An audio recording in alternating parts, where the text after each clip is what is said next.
Hello, welcome in. Hope everyone is doing well today. Plan for today, please be happy. We've got one more chapter left to go. I don't really have anything planned after it, because I don't know how long this chapter is. But, now that I've started making a schedule, I do have kind of laid out that on Friday, hello Bala, welcome in. On Friday, we will either finish it or, you know, get as close to finishing it as possible, because again, I don't know how long this next chapter is. But on Friday, I do have a plan in case we do finish the game today or whatever. But the big news is just that we're starting Kirby Triple Deluxe this week. So, new Kirby game, yay. That's about it. That's about all of the big important news that I have. Just quick run through of the schedule because I do that. Today is Please Be Happy. Tomorrow will be just a Twitch stream. That is reaction content. Wednesday and Thursday will be Kirby Triple Deluxe. And Friday will be either Please Be Happy or a Bakugan DS game. And that'll be a part of me going through and playing a bunch of games from my childhood. So, I think might as well just get started. Let me think. Don't mind the no signal here. That's because I don't have my Switch turned on. Bink.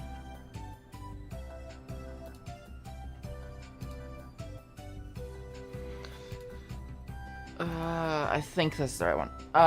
Keep in mind, my model is going to lag during this because my computer is old.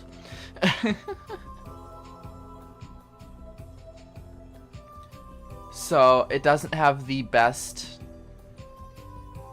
processing power to run the game, OBS, and my model all at the same time.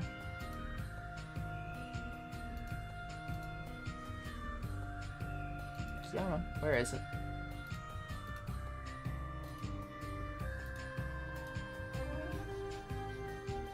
Yep, there we go. We got it.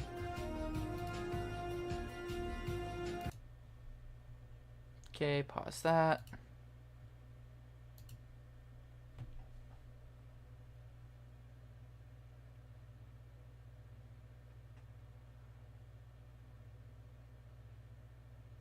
Any second now.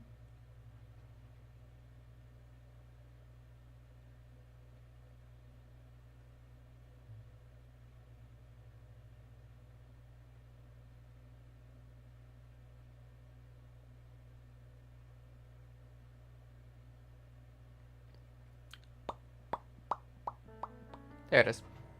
Please be happy. Right, this is quiet game, which means I need to turn up the bass audio, so. Been a while since we played this. And by a while, I mean it's been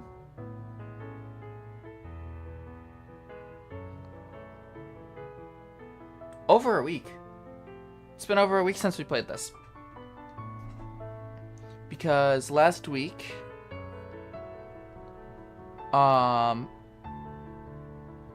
we did Splatoon on Monday. And then, obviously, on Friday, we had to cancel because my computer or internet or something was being really spotty. So, it's been a while. Trying to remember what happened last.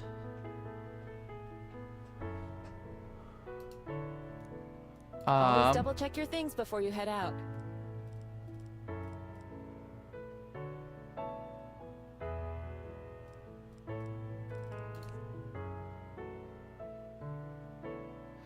Right. The necklace was cracking. And growing really bright. And I don't remember if it broke.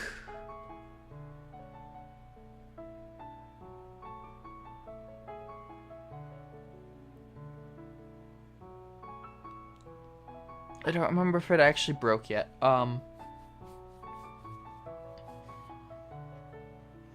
But we also got the information that what was written on the scroll is literally the words, "Please be happy." The scroll that was at the start of the game that was so important to Miho. It just says, "Please be happy." So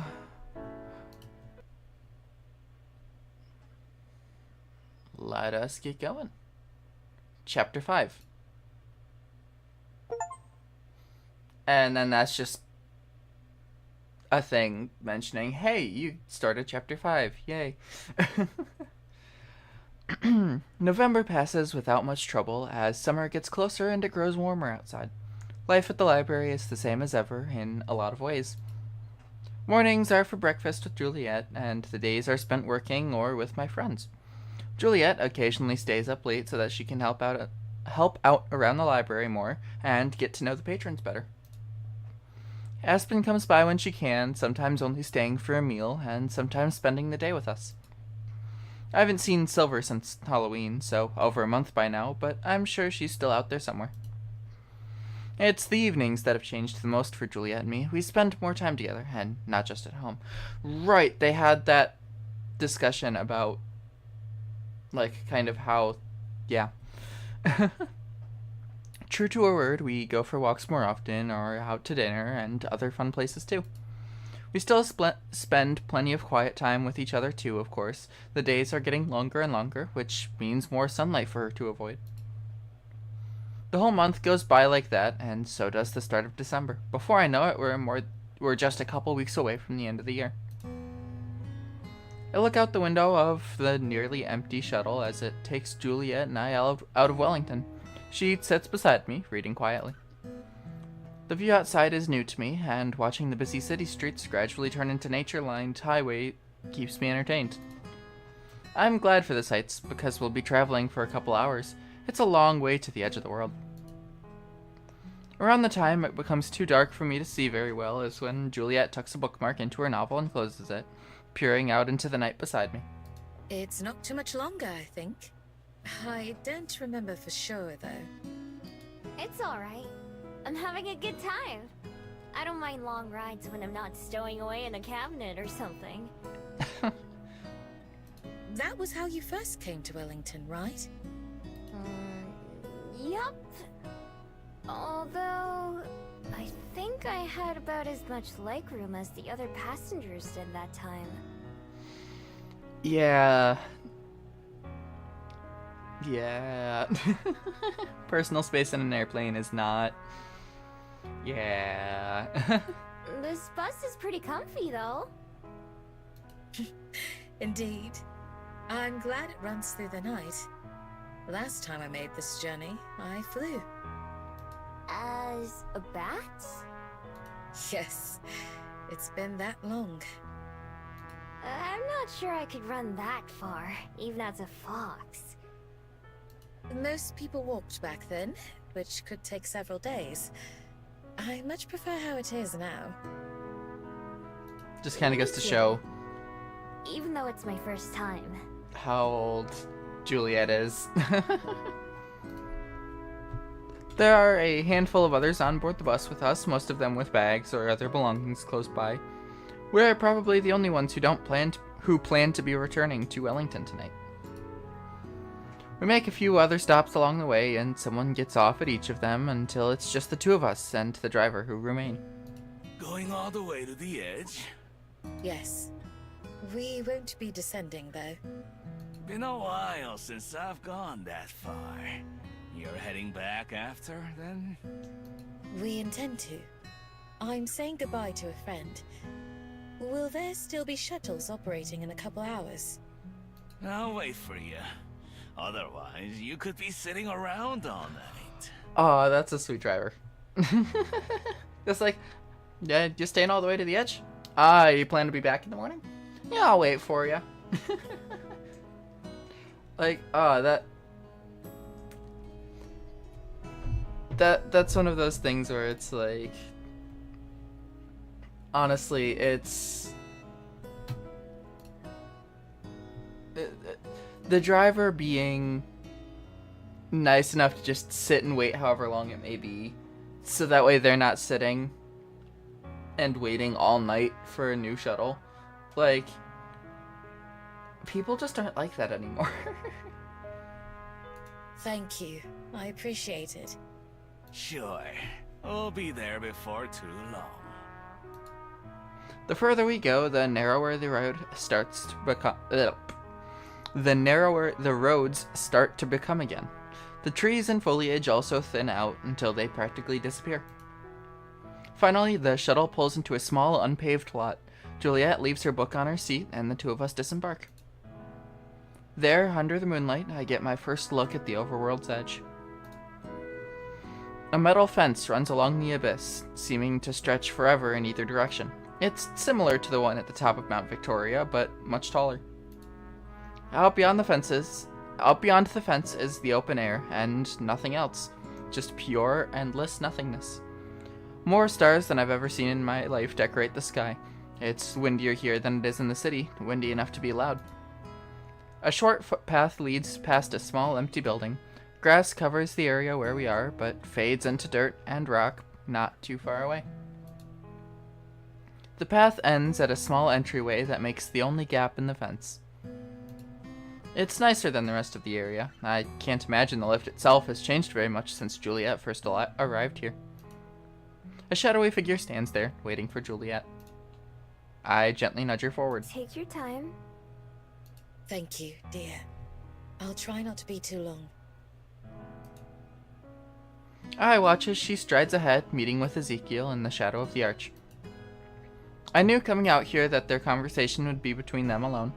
I want both of them to be able to say whatever they want to each other without worrying about me eavesdropping. Besides, I'm more interested in exploring. While the two of them talk, I decide to look around. I head over to the barrier. It sits right at the edge of the void, close enough that I can peer over the side. There's not much to see though, only stone and darkness. The underworld is down there, far, far below, but it's invisible from here. I wonder what the view is like during the day. Probably the same, but blue sky instead of black. Nowadays, most fabled travel between the overworld and underworld on much faster elevators, or use magical means. There are even airships that go up and down between the two. This is the first lift that I've ever heard of that's this old and slow. I doubt there are many of them left anymore. Yeah, she did, Vala. That is not necessarily a new thing. Maybe. Still, it's not a surprise that this is how Juliet's friend would want to return. It probably exists for people like him who are old enough to remember how things used to be. I heard that on some of the overworld's other edges, oceans spill over the sides like a waterfall, or towns are built on smaller shards of floating stone. It's a little boring here in comparison. I'd like to see the underworld at some point. I'm not sure that I'd want to live there, but maybe I'll change my mind when I go. I'm sure that Juliet and I will visit it together someday. Now that I'm not dreading the thought of leaving Wellington behind, I can appreciate the idea of moving castles and magic forests more than I could before. I walk for a while, following the rail so it's impossible to get lost. It turns out that things aren't any more exciting further along though, just more grass and dirt. Eventually, I go back in the direction I came from, and it's not too long before I hear the distant sound of the lift departing. When I get back to the starting point, I find Juliet standing alone as the lift slowly descends. I walk to her side. Ah, there you are. I was wondering where you'd gone. Thank you for waiting for me. Of course. I just walked for a bit, but there wasn't much to see. How'd it go?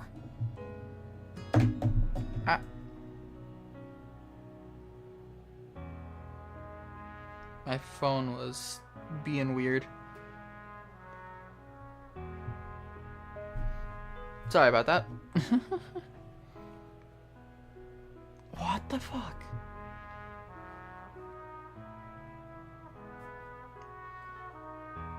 Ah, that's what's happening. My watch. I was clicking buttons on my watch with my leg while my arm was on my leg. And it was causing it to try and open up setting stuff in my phone. Alright. We said what I expect will be our last goodbyes. He goes eagerly to a well-deserved rest. How do you feel? Are you okay? I am.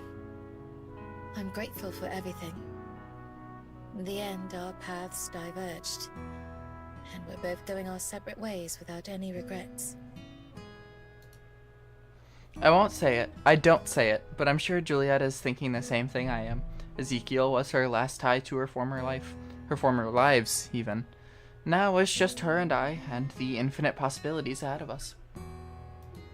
From here on out, the future is what we create. Linking hands, we look out at the stars together. They twinkle and shine just for us. Can you see the stars from the underworld? Not like this. Not so bright and bold and infinite. I'd miss them if I couldn't see them anymore. As would I. As would I. As one, we return to the waiting shuttle and the long ride back to the library. By the time we arrive, both of us are exhausted. Lately, we've been on the same schedule more often. Not just so she can spend more time at the library, but so we can be awake at the same time too. She has to take midday naps every now and then to make it work, but that doesn't seem to bother her too much. Before we go inside, Juliet stops me with a gentle touch. She turns to me and I gaze up sleepily just as she leans in to kiss me. Even through the layers of fog settling on my brain, I'm able to appreciate the softness of her hands and the warmth of her lips. I put my own hand on her shoulder to steady myself and just to feel closer to her. When she pulls away, we still remain close together. Thank you, Miho, for going with me today. And for giving me a reason to come back. Thanks for making me want to stay. I'd like to go there with you. Someday. But... right now? My now turns into a big yawn. Juliet smiles. I agree. Right now, let's just get some sleep.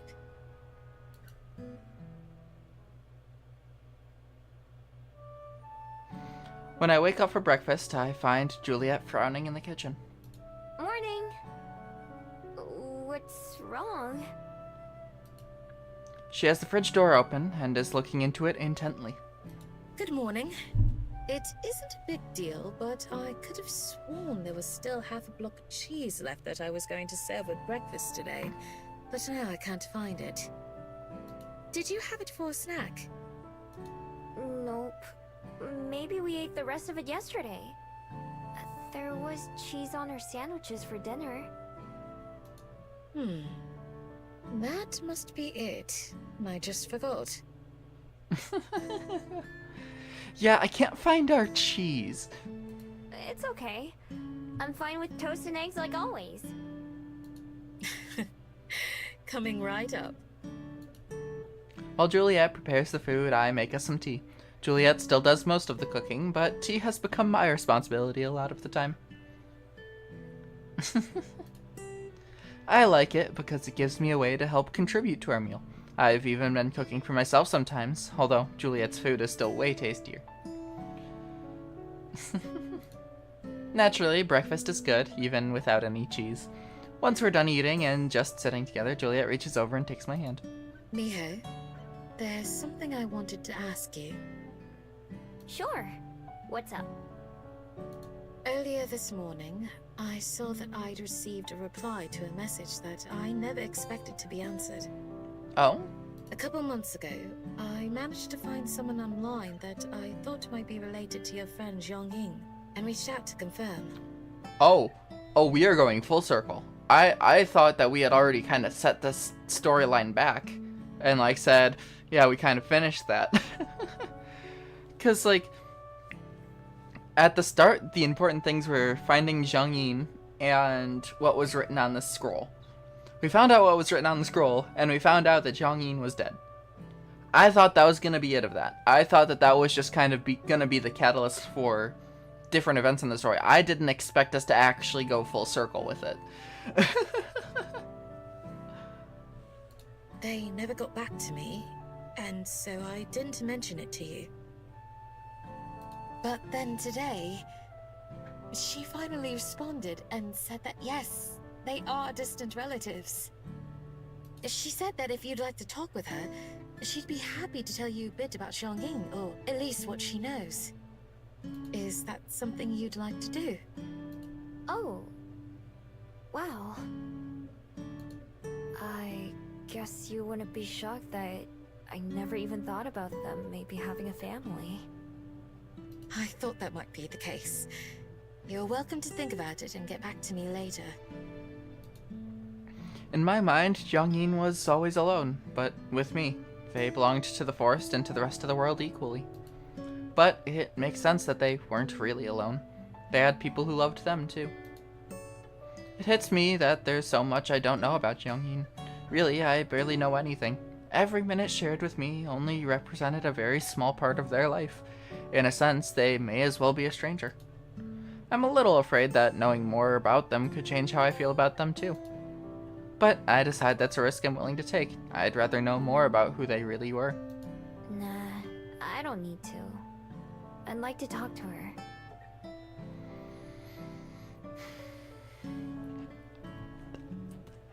I was not expecting this. I am very surprised. I'm not gonna lie, I am very heavily surprised. I literally thought that we had wraps on that entire section of the story. I thought that was packed away nice and neatly and put in the corner. Wow. Wonderful. I'll let her know then. I believe she's in America, so our times are fairly different. Shall I see if tomorrow evening would work?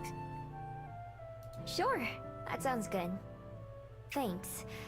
And thanks for tracking her down and messaging her in the first place. It's my pleasure. It's what I specialize in, after all. Yeah, I guess that's the case. I'll let you know tonight if I hear back from her. Okay. I hope she responds soon. I'm gonna be thinking about it all day. If I hear from her earlier, I'll let you know right away. For now, let's go open up the library. Right. Juliet and I both go up to the front and settle down for another day of work. Around sundown that evening, I grab my fishing pole and make my way to the waterfront. It's finally time. This morning, I got a call from Mr. Kim saying that the King of the Ocean had been spotted close by yesterday, and that he should be passing by Wellington tonight. After months of waiting, or a whole year of it in Mr. Kim's case, we'll get our chance at seeing the legendary fish. Down by the bay, there are a lot more fishers than usual. Some have tents and chairs set up, while others only brought their gear. Mr. Kim is waiting on the pier like usual. Hold on, I'm going to save. Just because. Good to see you, Miho. Feeling lucky today? I sure hope so. It's packed out there. Sure is. Tonight's one of those nights that we fishermen dream of. How long do you think it'll be until he gets here? Hard to say. There's a whole network of folks who watch the waters all up and down the coast, and they'll give us a ring if anyone spots him. It's one of those things. It's a whole community effort. I like that. But there's no guarantee that he'll be close enough to see. Sometimes he passes through deeper waters before coming inland somewhere else. So, what you're saying is we could be here all night. It's a certain possibility. Sleepiness has ended many an angler's quest to spot the king. If you have to go early, I'll understand. Are you gonna stay out here the whole time? If that's Yes, what he it is. takes. Or if I hear that he skipped over us this year. I'll stay too. I've waited this long to see him. I can't just give up at the end. That's the spirit. I've got coffee and black tea to help keep sleep away. We walk to the end of the pier and sit down, keeping our rods close by. The setting sun makes for a beautiful sky that I tilt my head up to admire. Mr. Kim does the same. Mother Nature sure knows how to paint, doesn't she? Mm-hmm. It's a little chilly, especially out here on the water, and I wrap my arms around myself to stay warm. If we don't catch him this year, will you try again next year? If you're cold, just take your jacket up over your shoulders. Of course. And again, and again. What if we do get him? I think once is enough for me. Beyond that, I'll just be getting greedy. Yep, gonna get that fish. You can bet I'll still be out here though, even if I'm not fishing for the king. I don't know if I'd be able to keep trying for as long as you have. Oh? Why's that? It's easy. You just start, and then you don't stop. Fair enough. I'd like to catch the king, of course.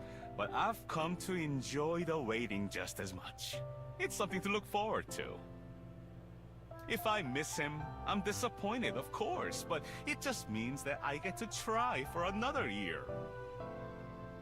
When I first started fishing, I thought all the waiting around was pretty boring. I kind of get it now, though. There's an understanding between us fisher folk and the sea, I think. It's give and take on both sides. What do you give to the ocean? Time. Patience. Like any friend, it needs attention for your relationship to grow. Whether that's cleaning up garbage from the shores, or teaching someone to appreciate the joys of fishing. Hello, Star Welkman. The two of us sit together for hours, trading stories about the places we've been. Mr. Kim tells me about the Korea he comes from, and I tell him about mine.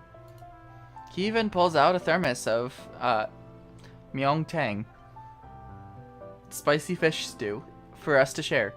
It's as delicious as the dinner he shared with me a couple months ago.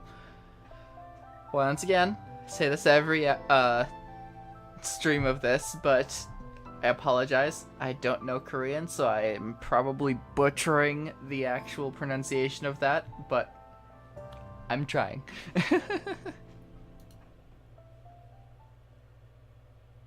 As the evening winds on, a lot of fishers waiting by the shore gradually get up and go home. I guess they must be getting tired of waiting. Mr. Kim and I pass some of the time by fishing for other things, or walking around to give our legs a break. As twilight starts to come to an end, my ears twitch, picking up the sound of distant shouting. It starts off far away, probably too far for Mr. Kim to hear, but when he notices me tilting my head to listen, he walks over. The shouting starts to get louder as it gets closer. It's not one person yelling, but a chain of them, the message being carried along the coast. He's here! They spotted the king! The king? All up and down the beach, the fishers are hopping to their feet and casting their lines. Some of those who were in the middle of leaving hurry back to the shore. He's here! Mr. Kim's voice echoes along... words. Mr. Kim's voice echoes along the as he passes along the news to the people on our other side. Let's go, mijo!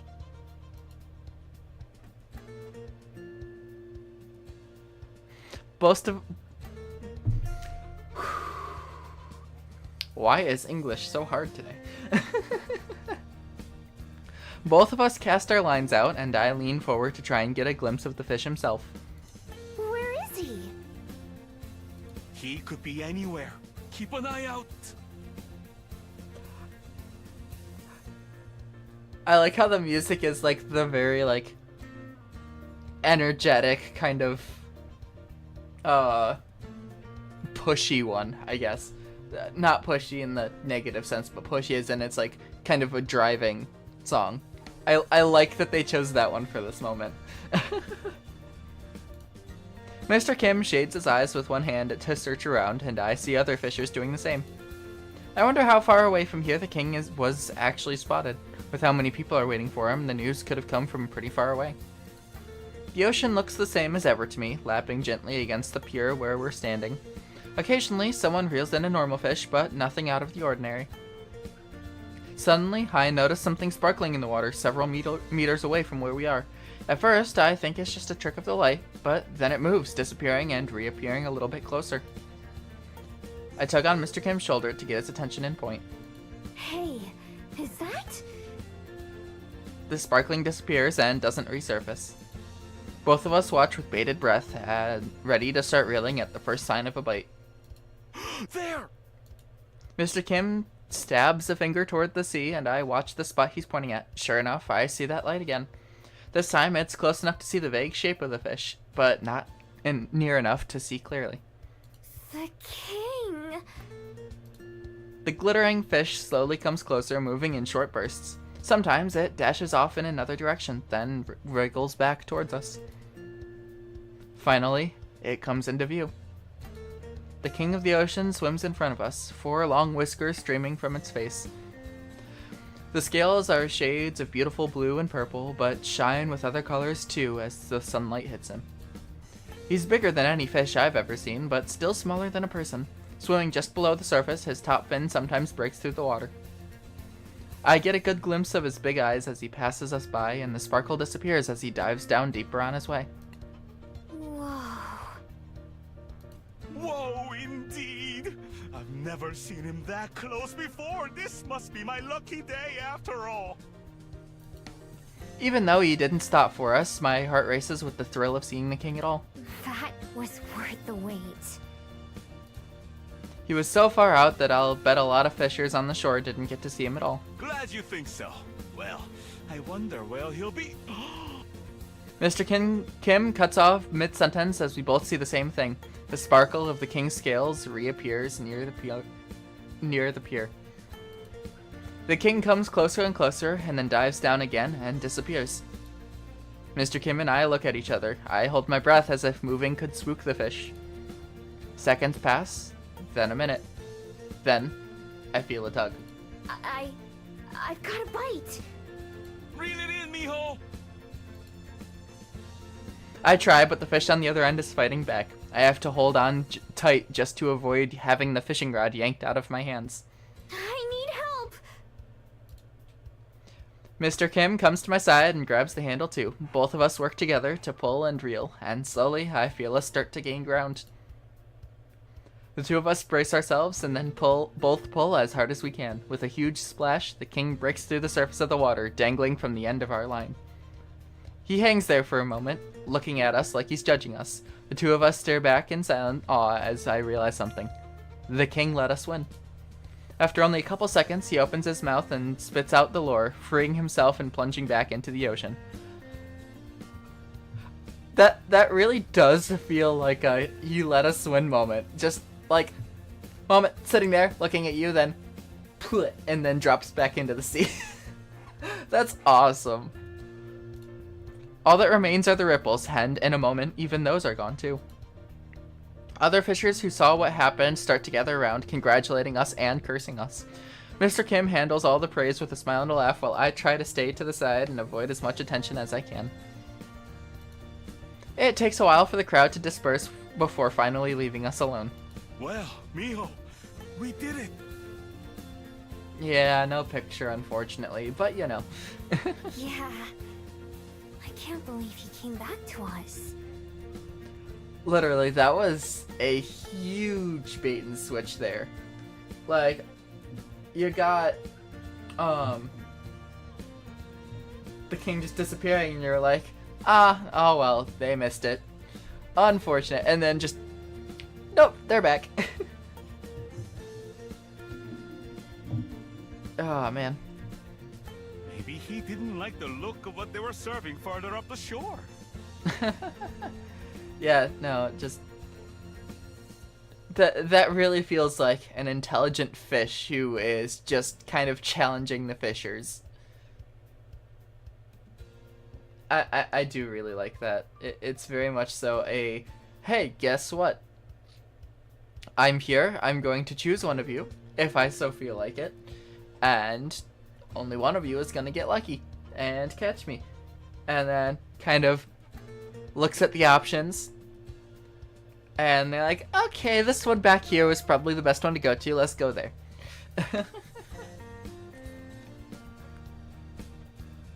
That got to be so well known. Probably, it was very much so a moment of, that feels like an intelligent fish. I mean, even granted, like, even if the fish, like, didn't get off the line on its own, I feel like no matter who catches it will probably release it. Because it's such a well-known fish. Then, of course, you get the one asshole who will keep the fish for themselves as a trophy because, hey, I caught the king. But we don't like those people. Either way, thanks for helping an old dream come true. I ought to thank you. Besides, we reeled him in together. Yeah, exactly. That we did. My wife will never believe it. I guess that's what I get for exaggerating about the size of some of my past catches. That's alright, though. You and I will both know the truth. Next year's he does show up. Yeah. Yep. Yeah. Plus the 7 years of good luck, right? Oh, that's true. I'd almost forgotten. Maybe it'll only be 3.5 for each of us, though. Hmm? Damn, I wish that transferred through the screen. I'd say that's more than enough. Yeah, me too. The sun has finally gone down by the time Mr. Kim and I pack up and head home. Before he climbs onto his bike, he gives me one last wave. Well, we won't be preparing for the king. But will I see you down at the fishing spot again? Of course! I've still got a whole lot more to learn. That's the spirit. Until next time, Miho. See you later. Nice. Woo! Achievement! Later that night, I find myself lying awake looking at the ceiling. Juliet's out running some late-night errands, so I'm home by myself. Tomorrow, I'm going to talk to someone related to Chongyin. It's kind of hard to believe. Juliet told me around dinner time that she'd heard back from the person she had emailed and set up a time for us to chat. I don't know how much she'll be able to tell me, since they're only distant relatives.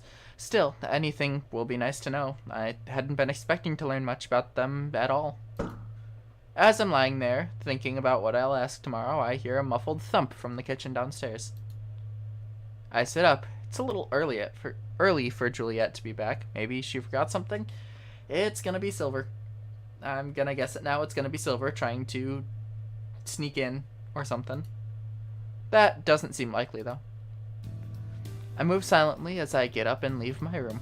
I'm out of practice when it comes to being stealthy, but some things just come naturally.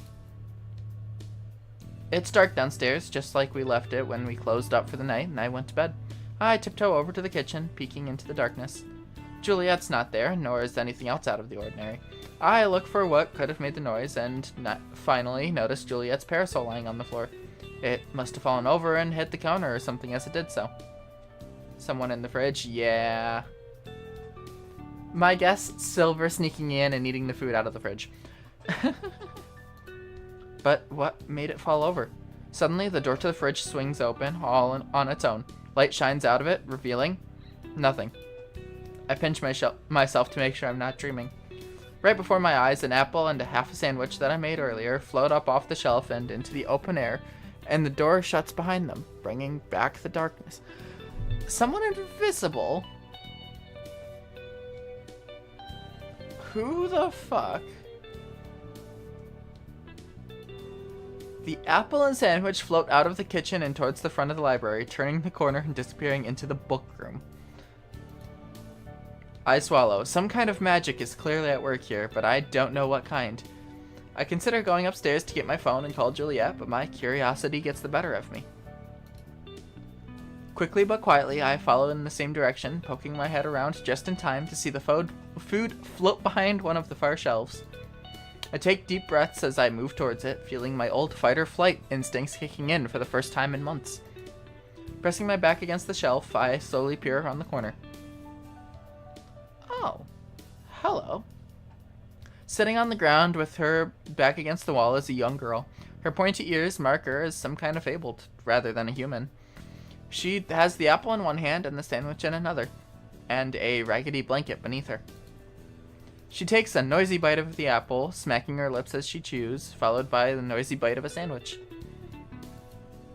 Whatever I was expecting, it wasn't a kid. I jerk backwards in surprise, so startled that my shoulder bumps against a bookshelf, causing a couple books to fall on their sides with a heavy smack.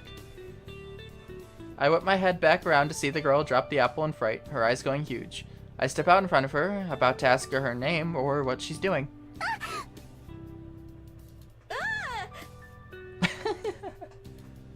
The girl's scream takes me by surprise too, and in an instant, she disappears from sight.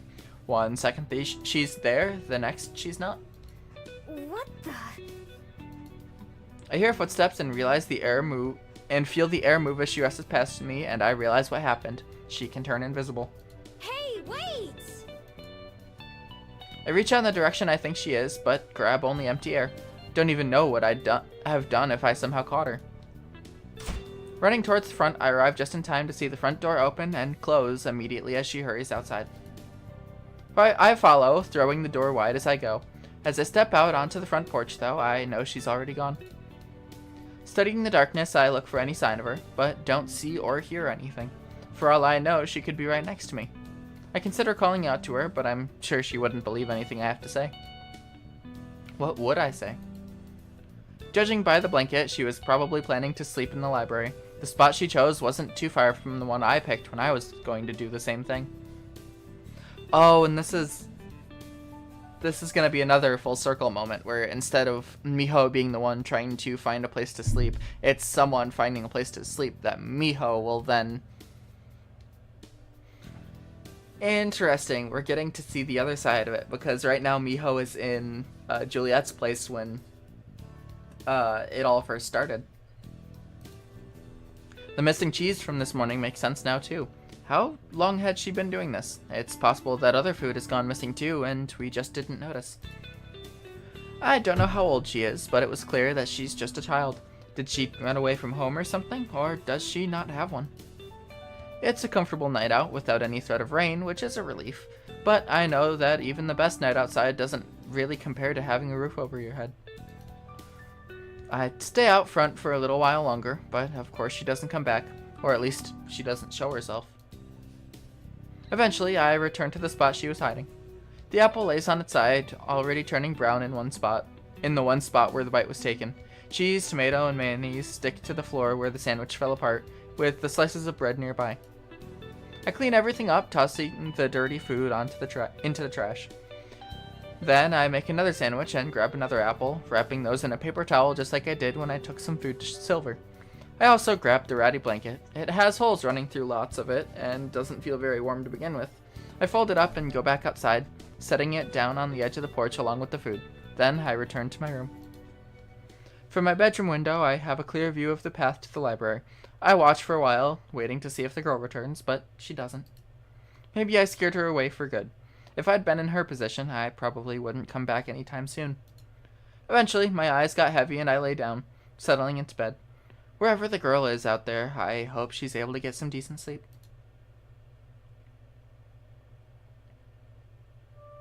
Juliet's waiting with a smile to greet me for breakfast. Good morning, my love. Did you sleep well? Morning. Actually, you'll never guess what happened. I tell her about the events of last night. As I expected, Juliet seems more concerned about the girl's condition than she is the stolen food. Worry creases her brow as she serves us our meal. Did you see a blanket with food on it when you got home? No, I didn't. So I suppose she must have returned at some point then. Yeah. I look around the room. Once again, it's possible she's right here with us, but not revealing herself. Maybe I'll see her again. If I do, what should I say? I'm not entirely sure. I can only imagine that a child who has to steal food is living with difficult circumstances. Just like Miho did. But without knowing what those are, it's hard to say how we could help her. Or if she even needs help. That as well.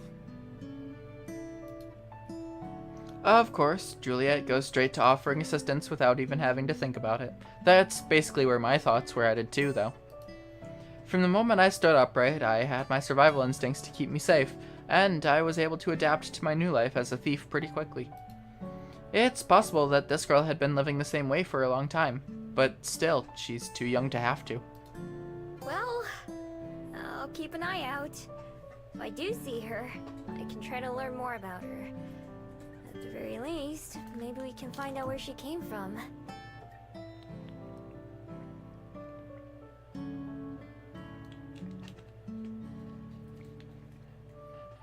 Sorry, getting a drink of water. Yes, I think that would be for the best. I'll keep an eye out as well. On a lighter note, this arrived for you yesterday. Juliet retrieves a small envelope from the kitchen counter and hands it to me. She must have gotten it from the mail this morning. I take it and look over the names. It's the first time I've ever seen something addressed to me. It's from Cello! Cello! Juliet nods happily. I had forgotten all about my promise to keep in touch with her. I'm glad she remembered. I use a nail to carefully open the envelope and slide out the folded paper inside. Dear Ms. Miho, Oh, we're getting voice line. how have you been? Life here in Amarina has been very busy ever since we got back from our trip. First of all, you and Ms. Juliet might be glad to know that we got a perfect score on our project. Even our teacher said that she learned a lot about Wellington. I'm glad that they got a perfect score. That's sweet. Oh, I love that. It was a little embarrassing to put on a play like that, but I had fun in the end. I think Pippa did too, although she would never admit it. And of course Armand had a great time. He can't stop talking about how he'd like to visit Wellington again. If you see him arrive on the library's doorstep, please take good care of him. For some reason, he and Pippa only seem to be able to remember Ms. Juliet. I guess that probably doesn't surprise you, though. I promise that I won't forget, at least. Since coming back to Amarina, I've been trying to find a special place that makes it feel more like home. Although I'm still looking, I've seen a lot more of the town than I would have otherwise. I still miss the ocean, but I'm learning to love the rivers and canals more. If you ever come to Amarina, you'll have to try riding one of the gondolas. Usually I prefer swimming, but being on one of the boats is nice too. One of the companies that runs them even has a cute cat mascot, and he'll let you pet him if you're nice. I hope that you're doing well too. I'm looking forward to hearing about anything exciting that's happened. Please say hello to Miss Juliet for me, and Happy New Year to both of you. Your friend, Cello. Oh, that's so sweet. That is so fucking sweet. I love it. Ah. When I'm finished reading, I tuck the letter back into its envelope so it won't get damaged. She says she's doing good. They got a good grade on their project. She also wanted me to tell you hello and Happy New Year. That's very sweet of her. I'm glad to hear their play was well received. I almost forgot about them. Like, oh. Me too. She also said she's starting to like the town she lives in more too. Having some time away probably helped give her a bit more perspective. It's nice that she's finally settling in. I put the letter safely in my pocket so it won't get damaged. I'll write her a reply when I can. Our food has gotten a little cold because of all the talking, so we eat quickly before it gets much later. After that, it's time to start work and the rest of our normal routine. Between my upcoming call this evening and the mystery of the hiding girl, there's a lot on my mind, and I'm sure on Juliet's too. Still, even though the hours pass by slowly, I make it through another day until it's almost time for my call. Here we go. This is a huge moment. Again, I'm surprised that they went here. I'm surprised that they actually brought this storyline back through. When it's finally time for my meeting, Juliet helps me get set up on her computer and then lets me take it to my room. I adjust the screen until I can see it properly, and then I wait. My nervousness keeps building until I nearly jump when the call finally comes through. As the ringtone plays, I take a deep breath and then hit accept. The tiny person-shaped bubble on the notification dissolves, and for a second there's just a black screen. Then a woman appears. When the image comes into focus, she's squinting at the screen, probably waiting just like me. Then she smiles and waves as she's able to see me. Hello! Hi, I'm Miho. Nice to meet you. Thanks for talking to me. I'm Minsa. No problem. Gotta say, I was shocked when I got your friend's email at first.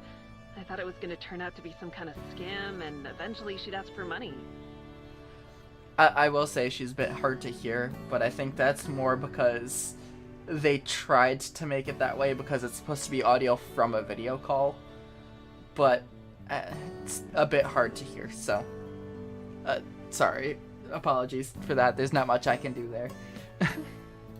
I'm still a bit confused, though. So you were friends with my ancestor? Sort of. I met them when I was really young. I was just a regular fox back then. Wait. A fox? Like with 4 legs and pointy ears? Yeah. After I met Jung-in, I turned into the person I am today. Whoa. So that was a long time ago, huh? But you look even younger than me. Oh, that's just not fair. Trust me, it has its downsides.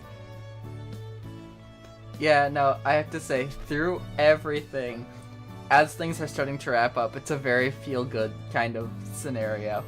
I really like those. Both of us laugh, and I can't help but be relieved that she already feels easy to talk to. That explains a lot, at least. So, Jong-in. You're the second person to ask me about them this year, you know? That's 2 times more than most years. Huh, interesting. I wonder who the other person is. Who was the first? I guess we'll find out. These guys at some archaeological society who are putting on an exhibition. They wanted permission to display some of their old works. I see. It was the people running the museum exhibit that kind of set the whole thing into motion. Are you the only family they have? The only one who can use a computer, at least. The only reason I know any of the history is because I had to. Hello, hello, right, welcome in. Should I tell you everything I know and then you can ask me any questions? No promises if I'll be able to answer them, though. Sure, that works for me. Let's see. Well, I'm not related to them by blood, for one thing. They didn't have any kids of their own. But they got married and they and their wife adopted several children. I'm related to one of those kids. Ah, interesting. Okay. I mean, that makes sense. Jiangyin, given everything, it did feel like one of those types of people who would prefer to adopt than actually have their own children. They were part of the Young Bun class, a noble and a scholar. But rather than be stuck at home suffering through court life, they hid their identity and snuck away to travel the world instead. Minchio, I'm not even gonna try. Speaks with a practiced tone, like she's given the speech a few times. Still, I listen with rapt attention, memorizing every detail. They spent years on the go, seeing everything they could, before finally coming back home to Korea to settle down and start a family. While they were away, they kept a journal and wrote letters back to their beloved. Although calligraphy was something they were taught from a young age, they began practicing as an artist during their travels. Sometimes, the letters they sent would include paintings of the things they'd seen, or they'd include little drawings in their journal. Something else that they started to do was give a note to the people they met on their journey, with a little message of appreciation or wishes. Like the scroll that Miho carried with her. My husband always says they remind him of fortune cookies. Oh, I actually have one of those scrolls myself. I brought my scroll down from my room just in case it came up like this. I unfurl it for the first time since Halloween. Please be happy. I turn the scroll around and hold it up to the camera so Minchio can see. She leans in again, looking close. Yeah, that's definitely theirs, all right. And they gave it to you when you were just a fox? Yeah. Although, I couldn't read it until a couple months ago. Yeah. God, it's so hard to read their handwriting, right? I'm like, if they were born today, they totally would have been a doctor. Ugh. I have a few of them myself, although they're up in the office. Grandma has like 90. She says she has one for every year she's been alive, and I definitely believe that. Jeez, that's a lot. How many did they give out altogether? Who knows? If someone told me it was thousands, I'd believe them. I don't know if they gave one to every person they met, but it must have been close. Oh, Vala. What are you owing at? Huh. I thought mine must be pretty rare. Oh, that's disappointing. It's still special. However many there were, I'm sure most haven't lasted this long. Not everyone got a full scroll either. But, no.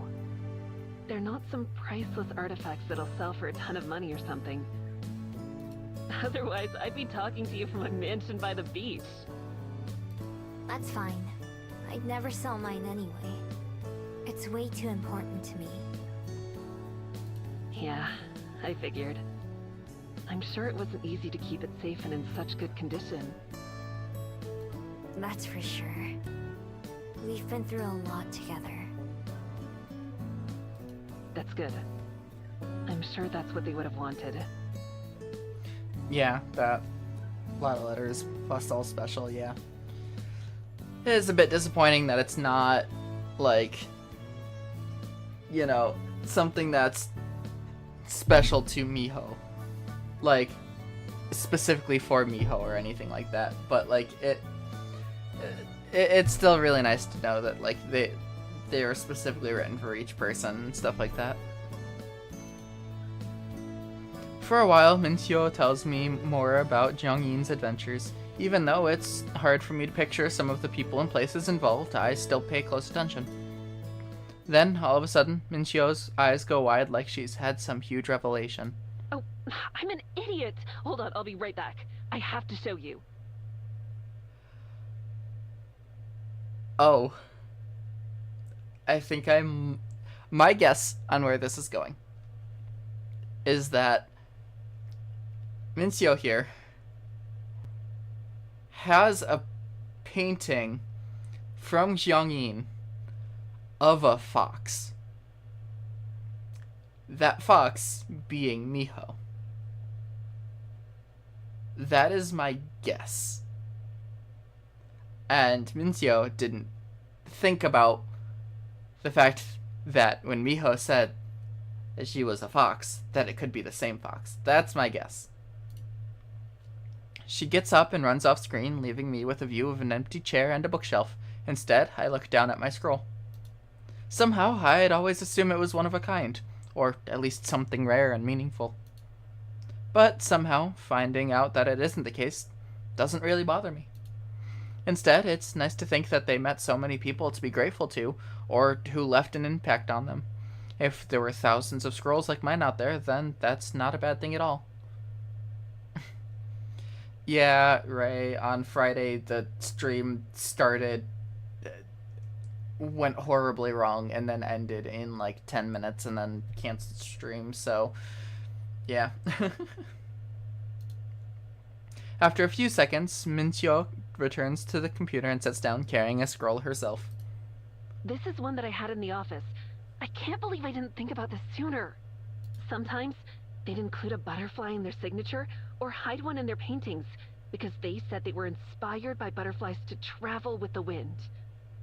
But then, at some point, instead of butterflies, they started to include something else instead. Can you see her? Miho, a fox. She holds the scroll up to her camera like I did, focused on one of the bottom corners. There, just below where they signed their name, is a little picture of a fox. Of me? I should have thought of it when you mentioned foxes earlier. At one point, they started using the alias Horim for their work.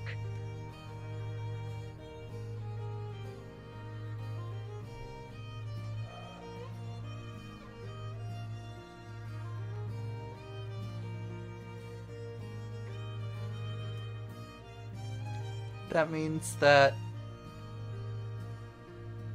Xiangyin was so inspired by Miho that they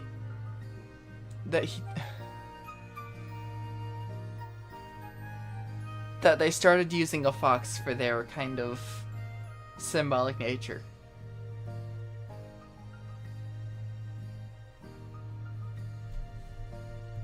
I don't know if you speak any Korean, but Horim means fox forest. After they started using that name, foxes would show up in their art for the rest of their life. The rest of their life. Holy shit.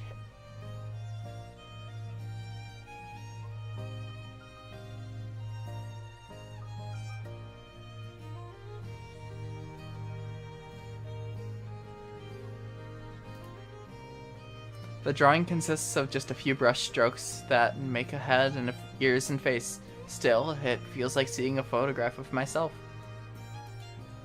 I can picture them smiling as they drew it, as they thought of me.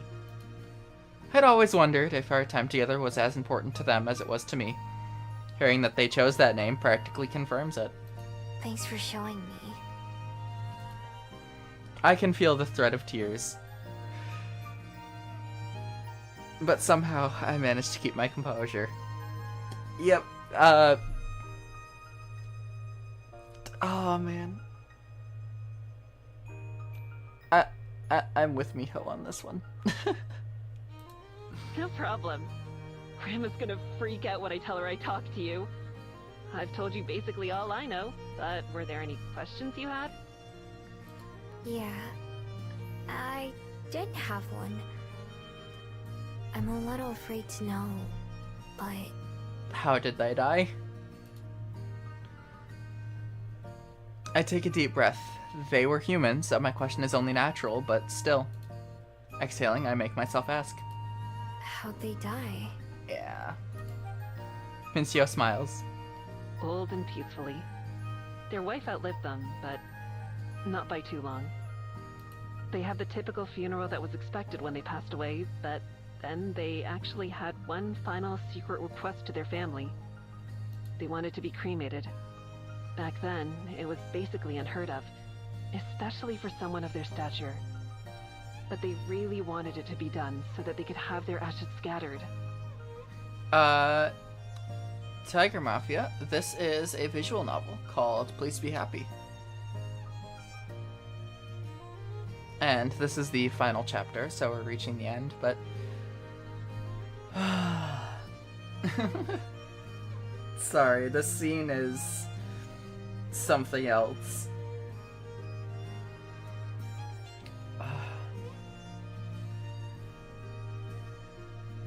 Man.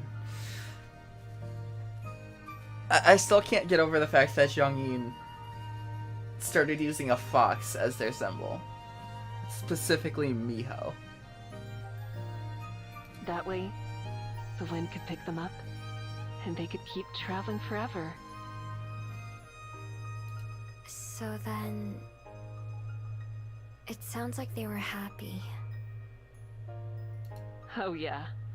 They told their kids that they had no regrets, because they'd live as full and rewarding a life as they could. I'm afraid that if I try to say too much, I'll start to cry, so I just nod instead while I find my voice. I'm glad to know that. Of course, of course. It's only right that you know, considering how many foxes showed up in their work. I think Mincio can tell that I'm having a tough time holding it together because her voice takes on a more sympathetic tone. This is... Let me check real quick.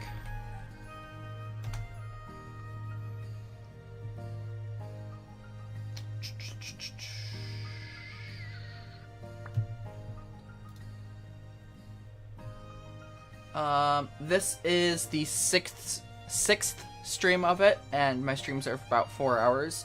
So we're about 21 hours into it.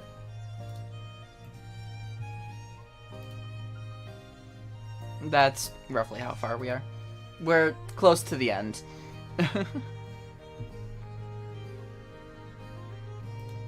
Was there anything else you wanted to know? I don't think so. You told me everything I wanted to ask. I only found out their name a couple months ago. Until then, I just thought of them as my person in my head. So, really, I've learned a lot more than I could have hoped for. Aww. Well, I'm happy to help. Your friend has my contact info, so you can message me anytime if you think of anything else. I guess, if you think about it, you and I are kind of like family, right? Oh, that's so sweet. Oh, such a good scene. Since it sounds like they raised you just as much as they raised their kids, like my great, whatever. Really? She laughs. Sure, why not? The more the merrier, right? I think that's how they would have seen it too. Thank you. I really appreciate it. Yeah. Family. I may have a girlfriend, but family is something new to me. Silver called us sisters, but just barely. It makes my heart warm. No problem. I'm sure we'll talk again, so I won't say goodbye. Instead, how about see you later? I'd like that. Although, there's just one thing. What's that? I explain my magic and how everyone forgets me after a day. Nodding sympathetically, Mincio agrees to join my list of people who check in with me every day. We got another one, folks. For reference, for those of you who aren't aware of anything as we reach kind of the end of this, Miho has a curse where if someone does not see/talk to her in a 24-hour period, they completely forget about their existence. They'll remember the events, but won't remember the person who was there with them. For example, when Miho went to a art event where they partnered up and painted each other, and their partner didn't get a chance to paint them properly, and then later on when they went back, they could remember that they were partnered up with someone, but they couldn't remember who they partnered up with. That is the sort of curse that Miho has, and that is why there is a list of people who check in with her every day, so that way she doesn't get forgotten. There you go. That's a quick explanation for you. And so now, Mincio is another one. I'm glad she's so understanding, but it's just another reminder that I need to find a better, more permanent solution for people forgetting me. The second our call ends, I let out the sob I was holding back. I thought I was done crying over Xiongyin, but apparently not. Except this time, it's the good kind of crying. After all my searching, and even after their death, I finally got the answer to the question my heart wanted to know. They cared about me too. I tried to imagine what their home must have been like, their wife and kids. I'm sure they were all smiles. Still, it's difficult for me to imagine how they looked. Instead, I can picture them, traveling, just like when we met. Going from place to place freely, wherever the wind took them. Just like me, really. Someday, I'd like to return to some of those places that I've been before, and see them properly, instead of just blindly searching for one person and ignoring everything else. I'd like to visit them with some of the same wonder that Xiongyin felt. More than anything, I wish I could tell them about what I've experienced and learned on this path that they set me down. Even though I can't, there's one thing that I can now say for sure. They would have been proud of me. After I finish my call with Mincio, I end up going for a walk. It's the best thing for me to clear my head when I'm overwhelmed by my emotions. I'm glad to know that Xiongyin was just the kind of person I always imagined them to be. Warm, loving, and always looking for the next adventure. Knowing that, I feel like I finally have some closure. Not that I ever doubted them, but it's good to hear from someone who knows for sure. As I pass through the Wellington streets, I can't help but think of the girl from the library. She reminds me too much of myself, scared and alone and struggling to get by. It's because we have so much in common that I know helping her will be difficult. The only reason I accepted Juliet's kindness was because she tracked me all the way down to my den, and because I was confident enough in my ability to get away if things went wrong. While that turned out to be the best decision I ever made, at the time I was full of doubt. I can't really blame the girl if she feels the same way. Passing by the bell house, an idea strikes me. If I can't earn her trust with words, maybe I can try with something else. Sweets.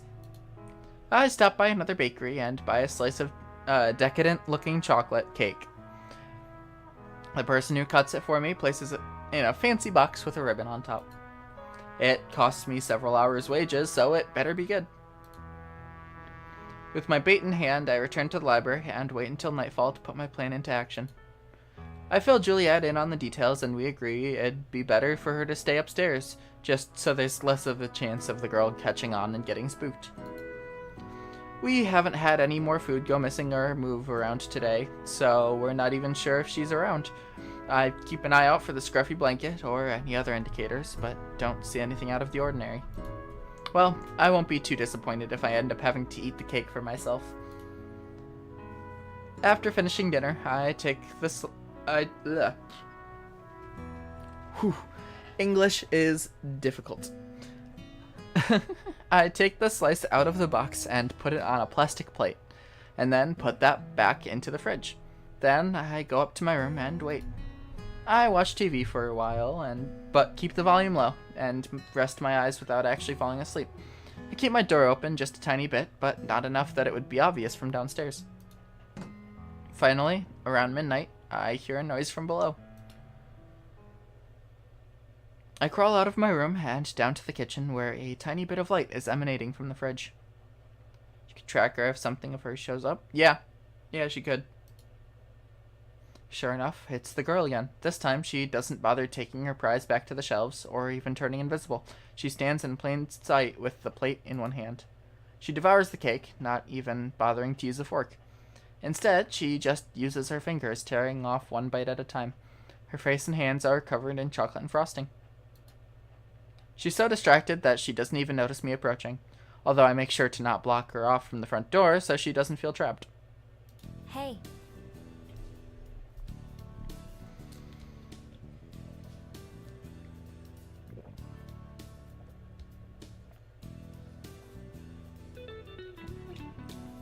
Oh man. My throat is starting to... Oh.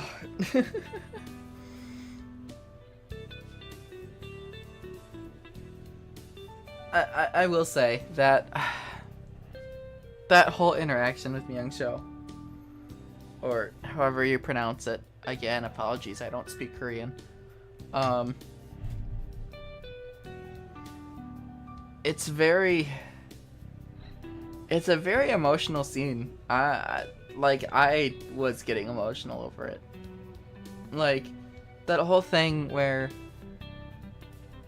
they used to sign things with a butterfly. I will say, I don't know about in Korea, but I know in Japan, the butterfly is typically a symbol for rebirth. And that is why, like, the death and rebirth cycle, which, I mean, makes sense if you think about it. A butterfly, essentially, caterpillar, quote-unquote, dies in the chrysalis and gets reborn as butterfly. That kind of nature. But that's the symbolism of it in Japan. I don't know if it's different in Korea. It likely is. But with that shifting, the fact that they had a symbol that they very much so connected with, and then that shifted to Miho, that shows so much more of an impact than you would even believe just hearing about it. The fact that they even changed the name they went by to Fox Forest means that, like, Miho was the most important part of Yongin's journey. That means that, in all likelihood, right up until the end, Yongin was probably thinking, I hope that Fox is doing well. And that is just so nice to hear, right? It feels so nice to hear that there was such an impact there that it caused that much of a shift. Anyway. Oh, I'm still emotional over that scene. Like, oh. Her reaction is the same as yesterday. Bug-eyed, she drops the plate and what little is left of the cake as she hops backwards, before realizing she's just put herself further away from the exit.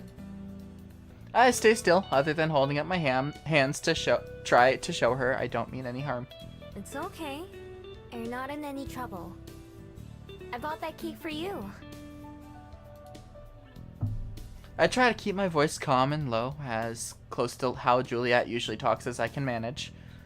The girl whips her head back and forth, probably looking for anyone else who might be hiding from her, as she angles herself towards the door. she doesn't turn invisible, at least. I won't try to stop you if you want to leave. But I was hoping I could talk to you.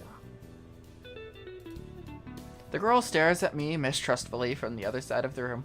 I wonder if she can even understand me. Lowering my hands to my sides, I maintain my distance, trying to look as not scary as possible. I'm gonna turn on the lights, okay? No response. I decide to just go for it and flip them on.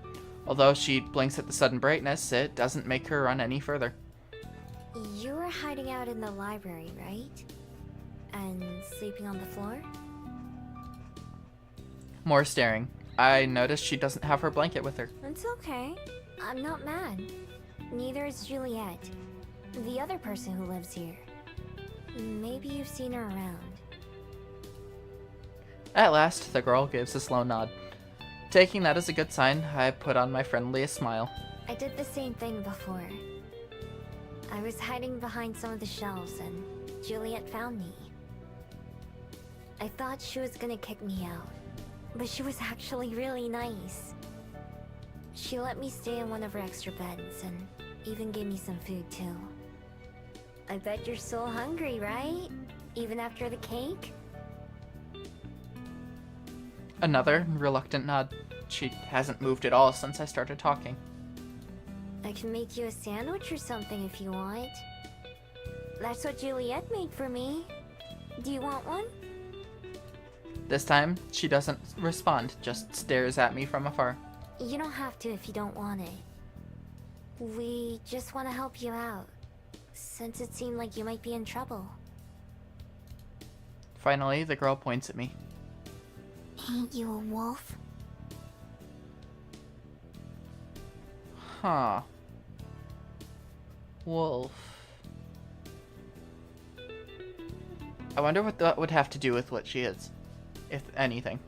Am I... huh? Your ears. Wolves eat little girls. Oh, fucking hell.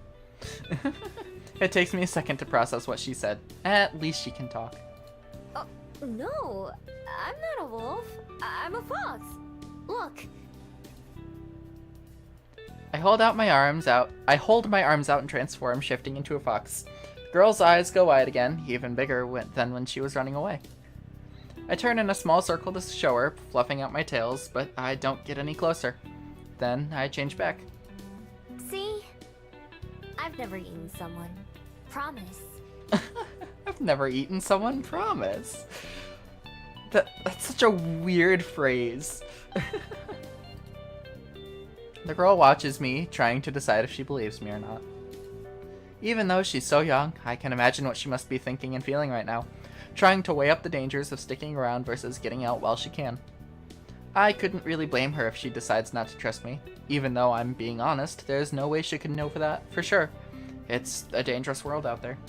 Yeah, because Miho didn't trust Juliet either, initially. I can change too. Watch. Taking a deep breath, she puffs out her cheeks and then disappears from sight. Whoa. That's really cool. Bet it comes in handy a lot, huh? She reappears a few steps away from where she started. She nods. Before I started living here, I had to steal all my meals too. I would have loved to be able to turn invisible like you can. She nods again. I can see her relax a little bit, slouching her shoulders. Although I'm sure she'd still take off if I made one false move. I decide to keep going and stop if it seems like she gets uncomfortable. Anyway, my name's Miho. What's yours? Lyra. Lyra. Lyra. That's a nice name. Do you want me to make you that sandwich? Swallowing, she licks her lips. You can come with me. Or I can bring it to you out here. Why? Why what? Why are you being nice to me? Yep, this girl, Lyra, same thought process that Miho went through. Except because she's a kid, she's more open about it. Seemingly. Looking at her face, I can see the conflicting emotions. The desire to say yes while also being so uncertain. I probably asked Juliet that same question back then. Because someone was nice to me once. More than once, actually. They helped me out when they didn't have to. Even after I stole from one of them. I'll bet you were only stealing food and hiding because you have to, right? I know how that feels. That's why I won't stop you if you want to go too. Whatever risks she's calculating, she finally arrives at the same decision I did back then. Okay. I want it. Okay. Is the same kind as last night fine? Yeah. Opening the fridge, I take out the jar of mayonnaise, some slices of cheese, a tomato, and enough bread for 2 sandwiches. After a bit of thought, I take out a few slices of salami too. I cut up the tomato as best I can, although the slices aren't as even and pretty as when Juliet does it. Then I lay out the bread on 2 plates, spreading a layer of mayo onto a couple slices. That's too much. Okay, you can't be stealing food and then be picky when someone gives you food freely. Huh? I turn around to see the girl watching me from the entrance of the kitchen, hands on her hips. I don't want that much mayonnaise. Oh. Okay. Picky brat. Well, at least she doesn't have any problem with saying what she wants. I use the flat edge of the knife to scrape off some of the spread from one of the sandwiches and then layer the cheese and tomato on top. After cutting them both in half, I walk towards Lyra and give her her plate without thinking. When she tenses up, I freeze mid-step. Here you go. I lean forward and stretch my arm out, handing it to her from as far away as I can. She cautiously takes it, backing up a step as soon as it's in her hands. We both eat our sandwiches in silence, watching each other from the opposite sides of the kitchen. She finishes her whole snack in the time it takes me to eat just half of mine, smacking her lips loudly as she chews. When she's done, I hold out my hand for her plate, and she cautiously gives it to me. I put both of the dirty dishes into the sink. Now what? Now, that's a good question. I had no idea how this whole thing would go, so I didn't plan it out too much. This is probably the point where I should enlist some backup. Is it okay if I go get my girlfriend? She's the one who owns this place. She'll definitely want to talk to you too. The vampire lady? That's her. Okay. She gives me a wide berth as I leave the kitchen, even though it requires putting herself further away from the front door. You can sit down if you want. Wherever's most comfy for you. I'll be right back. I like this. So, this line here, even though it requires putting herself further away from the front door, Miho is actively thinking about how Lyra is probably also thinking escape routes. Right? Because that's exactly what Miho did. Miho, the first thing she did, she learned the escape routes, and she learned the quickest way to get from place to place, and she always made sure that she was as close to an exit as possible.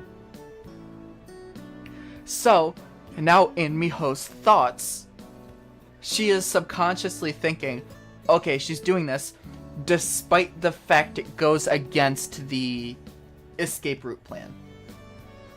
I like that detail, where it's thinking about the process of essentially a thief, because she was one as well. I really like that detail. I head up to Juliet's study, where the door swings open as I approach. She's waiting for me on the other side. I step through and she closes the door behind me. I'm not sure if pointy ears help Lyra to hear better, but just in case, I keep my voice low. The girl and I have been talking for a bit. Her name's Lyra. She says she's okay if you come down too now. The vampire lady heard. You handled that marvelously, dear. Aww. Thanks.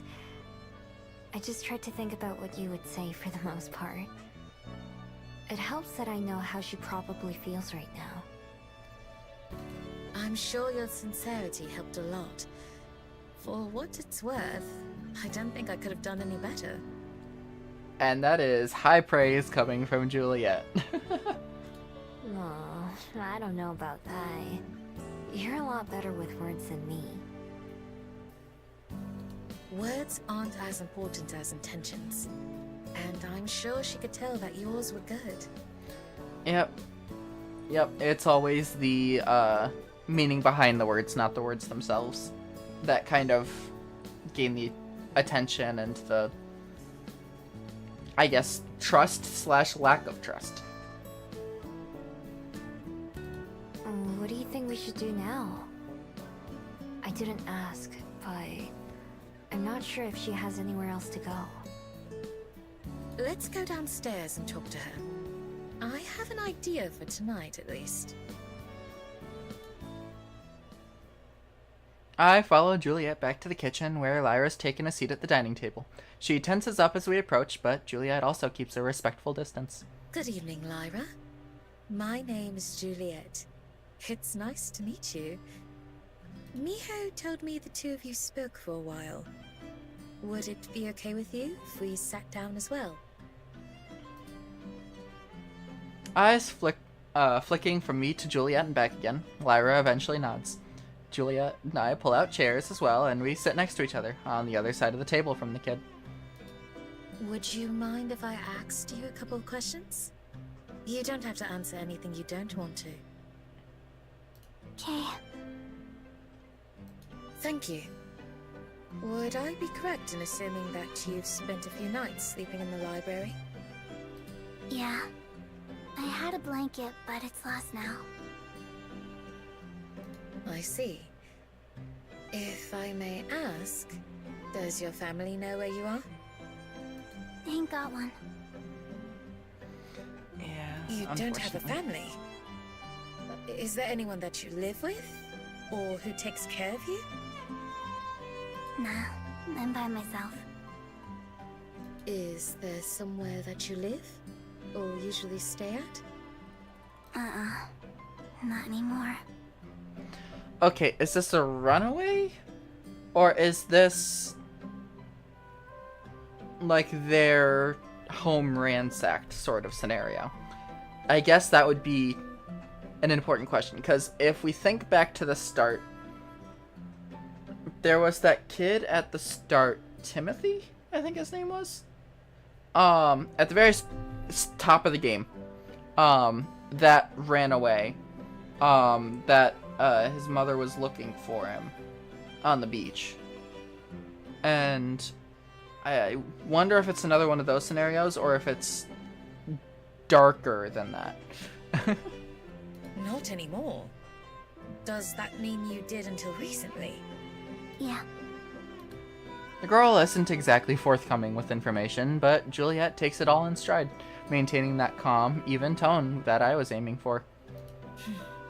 May I ask what happened? Lyra looks down at the ground, bringing her thumb up to her mouth and biting her nails. Now that it's not a yes or no question she's being asked, she seems less inclined to answer. You don't have to tell me. But if there's someone out there who may be worried about you, then wouldn't it be nice for them to know that you're safe? There ain't. I left. Run away. As in, you ran away? Yeah. They were bad. Mean. They hurt me. So I left.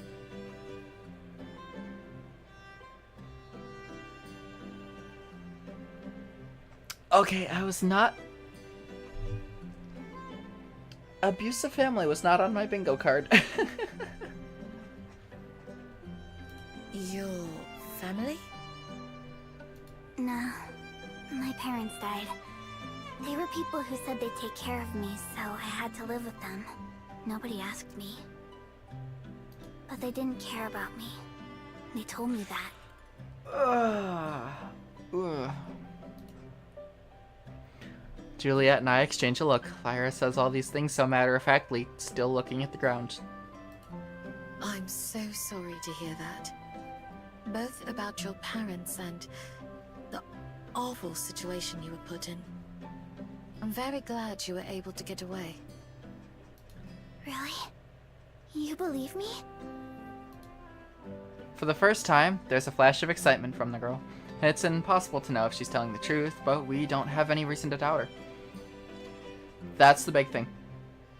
I will say, this is something I'm not going to go too deep into, because it starts to lead into other aspects that I really would prefer not to go into, but a lot of times people don't believe the kids in these scenarios, which is really sad. Because a lot of times, yes, kids will overreact, kids will over-exaggerate. I mean, just look at Timothy earlier on. Timothy ran away because he very much so didn't like that his parents were getting divorced, or were divorced. And so a lot of times people will say that kids are over-exaggerating when stuff happens, but in a situation like this, it's very clear that this isn't an over-exaggeration, and a lot of times in actual real life, people would be like, okay, but are you over-exaggerating? Which, again, really sad. Anyway, moving on from that side of things. At the very least, it would make sense why she's so skittish. I don't see why I shouldn't. I tried telling people, but they didn't listen. Said I was making it up, but I'm not. Bingo, exactly what I was saying. For the first time since I started talking to Lyra, she raises her voice emphatically. Emphatically, sorry. Her fists are clenched, and she looks at both of us like she's trying to see if we mean what we say. I've met plenty of mean people, too. I know how awful they can be. Her sharp glare slowly dissolves as two big tears well up in the corners of her eyes. Her lower lip quivers. Nobody ever believes me. There. You're safe now. We believe you. I expect her to start crying, but Lyra manages to keep it together. She wipes away the tears and then goes back to glaring. I won't go back there. No one can make me, so don't even try. We wouldn't dream of it. Can you tell me if you came from around here, though? I got on a bus and rode for a long time. I knew this was a big city, so I came here. I see. I know that neither Miho nor I want to make you go back somewhere you were hurt, or do anything you don't want to. We also don't want you to have to worry about finding somewhere safe to spend the night, or finding food. And this is the situation where Miho is getting a taste of what Juliet did for her, and Juliet is gonna be getting another Cosette scenario where she's taking a child and gonna take them under their wing. That's what we're getting at here. It's kind of a nice circle back for both of their stories, and it works so well, and it's written so well and so emotionally. If you'd like, there's an extra bed here that you can use, so you don't have to sleep on the floor. Tomorrow, we can talk more. Would you like that? Lyra sniffles a few times and blows her nose, kicking her feet while she thinks about it. Eventually, she nods. Okay. I guess that's fine. Perfect. I'm glad to hear it. I imagine you must be very tired already. Would you like to go to bed? Yeah, I'm sleepy. Why don't you follow me then? Juliet exits the kitchen, and after watching her for a bit, Lyra follows after. I make my way up behind them both as Juliet passes by her study and down the hallway. I realize her intentions right as she stops outside one of the doors that I've never seen opened. Juliet retrieves a key from one of her pockets and uses it to unlock the door, which swings open with a creak. It reveals a bedroom. A well-made bed with green covers sits in the corner beside a desk and dresser with a mirror. A shelf of books leans against one wall across from a window with the curtains over it. Dust permeates the room, which must have been untouched for years. Juliet goes and fetches some rags to wipe everything down and deftly changes the pillowcases and sheets while Lyra and I stand nearby. I would offer to help, but I think she'd be faster without me. When the room is ready, she faces Lyra with a smile. Here you are. Do you need extra pillows or blankets?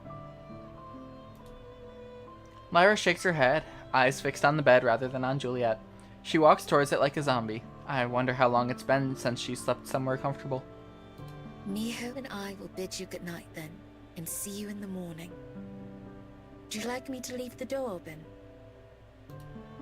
She nods as she climbs into the bed, poking the pillows as if checking to see if they're real.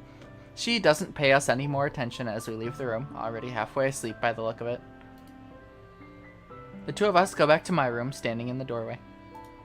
Well, this has turned out to be a much more eventful day than I expected. Yeah. Yeah, me too. I figured she had just run away from home or was playing a prank or something. I wasn't expecting her to have had such a rough life already. Indeed. I felt my heart break at her words, sparing as they were. You never could resist helping out someone who needs it, huh?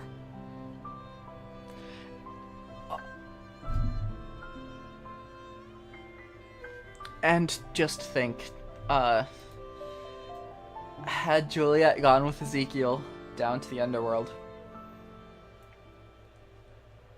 that kid wouldn't have anywhere to stay. Oh, that hurts. Just thinking about that hurts. It's true.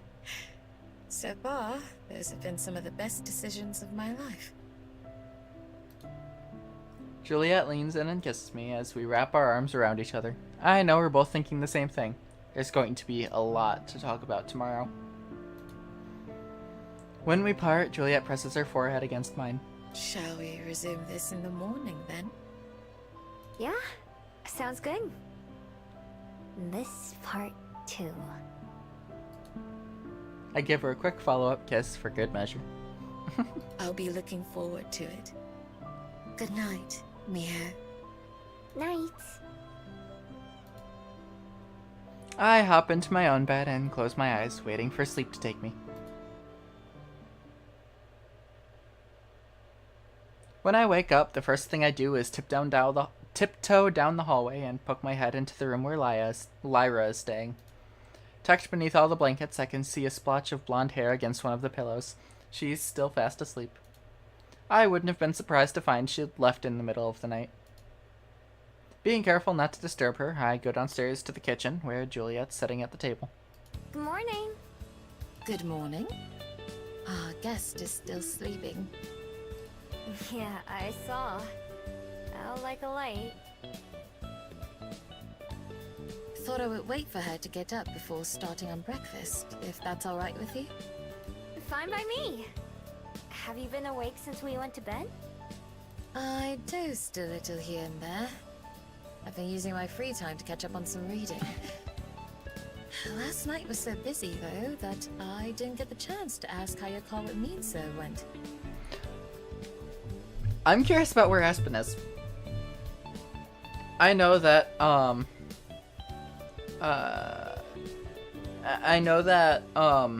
Aspen is busy writing and this is Juliet's route. But I wondered how Aspen would feel about all this. Back, headphones weren't working.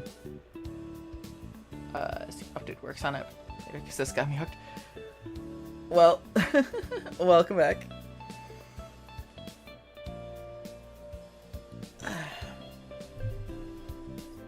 I feel like we're getting close to the end here. So, I feel like I will be finishing it today. So, that's good news.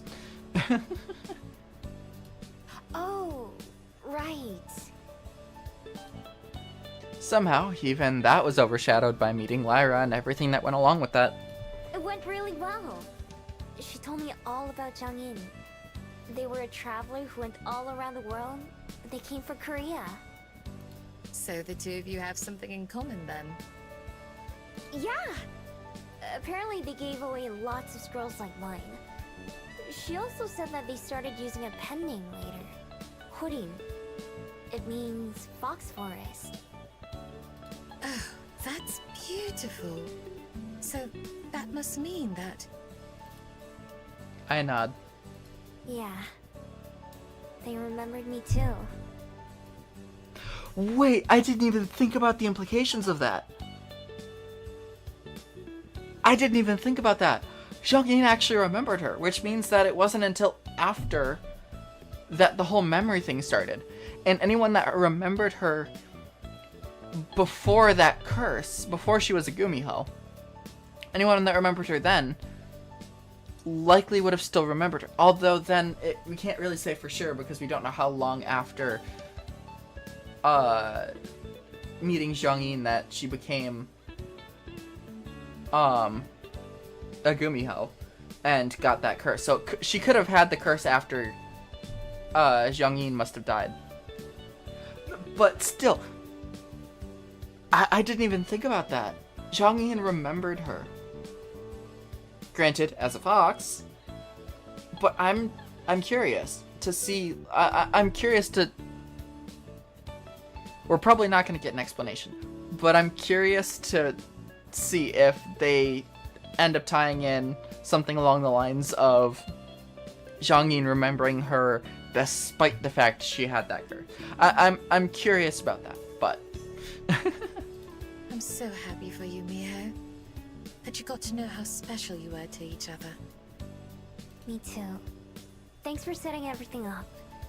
I told her about my magic, and so we're gonna keep in touch too. Maybe someday we could even meet up in person. She said she has family members who know a lot more about Xiangyin than she does. A trip to America sounds nice. Or would it be back to Korea? I'm not sure. I didn't ask. Would you go with me if I went, though? Of course. There are so many places I'd love to visit with you. Me too. The other night when we were... there's a sudden knock at the front door that cuts me off. Oh no. I have a feeling... Okay. Here's my thought. It's going to be one of two things. One, it is the adults caring for Lyra, trying to find her. Or it's Asbin and this whole thing is meant to set up a tension that gets released. Those are my two guesses. It's still a little earlier than when we opened the library, but we've never had patrons show up before then. If it was Asbin, she'd walk straight in. Okay, so it's not Asbin, which makes me think it's the first one.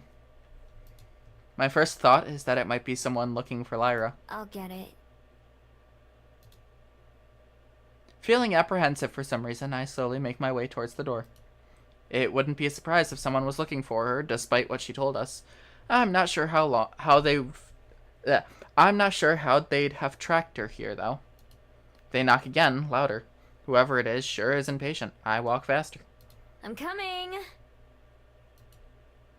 I pull open the door, which isn't even locked. When I see who's waiting, I can feel my eyes go wide. Silver? Oh! Oh, that was the last of my thoughts.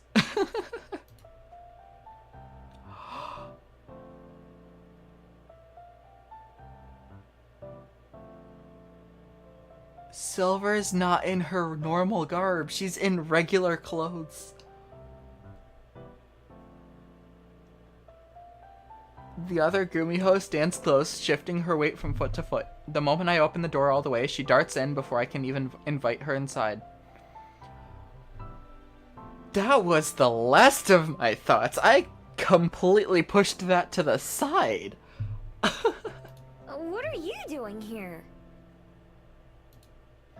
It's all I can think to blurt out. While I was sure I'd see her again at some point, I expected it to be at night like usual. This is only the second time I've seen her out during the day. Taking her typical approach of ignoring me, Silver just looks around, similar to the last time she came here. Finally, her restless gaze settles on me. I came to fulfill a promise. Promise? As I speak, my last words to her on Halloween came back to me, and I understand all at once. I don't remember. Oh, you're leaving? Right. Right. Silver talked about leaving Wellington and promised that she'd come back to say goodbye. She nods. Just then, Juliet emerges from the kitchen. Silver tenses up when she sees her, but then relaxes. I'm reminded of Lyra yesterday. Ah, Silver. It's very nice to see you again. Silver stays silent. We're not exactly the most talkative group. We were gonna have breakfast soon, if you wanted to. I trail off as one more person enters my field of vision. Upstairs, I can just barely see Lyra over the handrail until she reaches the stairs, sleepily stumbling down them with a blanket in one hand. At the bottom, she stops and rubs her eyes, staring at Silver and me. Between the four of us, I'm not sure who must be the most surprised to see whom. Yeah, no, yeah. Miho is surprised to see Silver, Silver's surprised to see Lyra, Lyra is surprised to see Silver, and Juliet's surprised to see Silver. So, yeah. You ain't a wolf, are you? No. Are you? At least Lyra gets an answer. Apparently deciding she's not in danger of being eaten, Lyra goes into the kitchen. With a small shrug, Juliet goes with her. I almost tap Silver on the shoulder, but catch myself and clear my throat to get her attention instead. Wanna go talk outside? She nods, and so I lead the way out. Even without her shawl, Silver looks out of place in the sunlight. She belongs in the woods, under the moon. Who is the child? Her name's Lyra. She was hiding out in the library and stealing food. So we told her she could sleep in one of the spare beds. The three of us were gonna have breakfast soon. You can join us if you want. I already know her answer before she even shakes her head. No. I simply came to keep my word. You have a strange choice of hobby when it comes to taking care of others. Is that weird? To me, helping out Lyra seemed like the obvious thing to do. It didn't even feel like a choice I was making, but just something that needed to be done. But half a year ago, I probably would have felt the same way Silver does. I guess it is something I've gotten used to. How very like you. Is that a good thing? Silver thinks about it for a bit. It's not a bad thing. I like that sort of response, or is that a good thing? It's not a bad thing.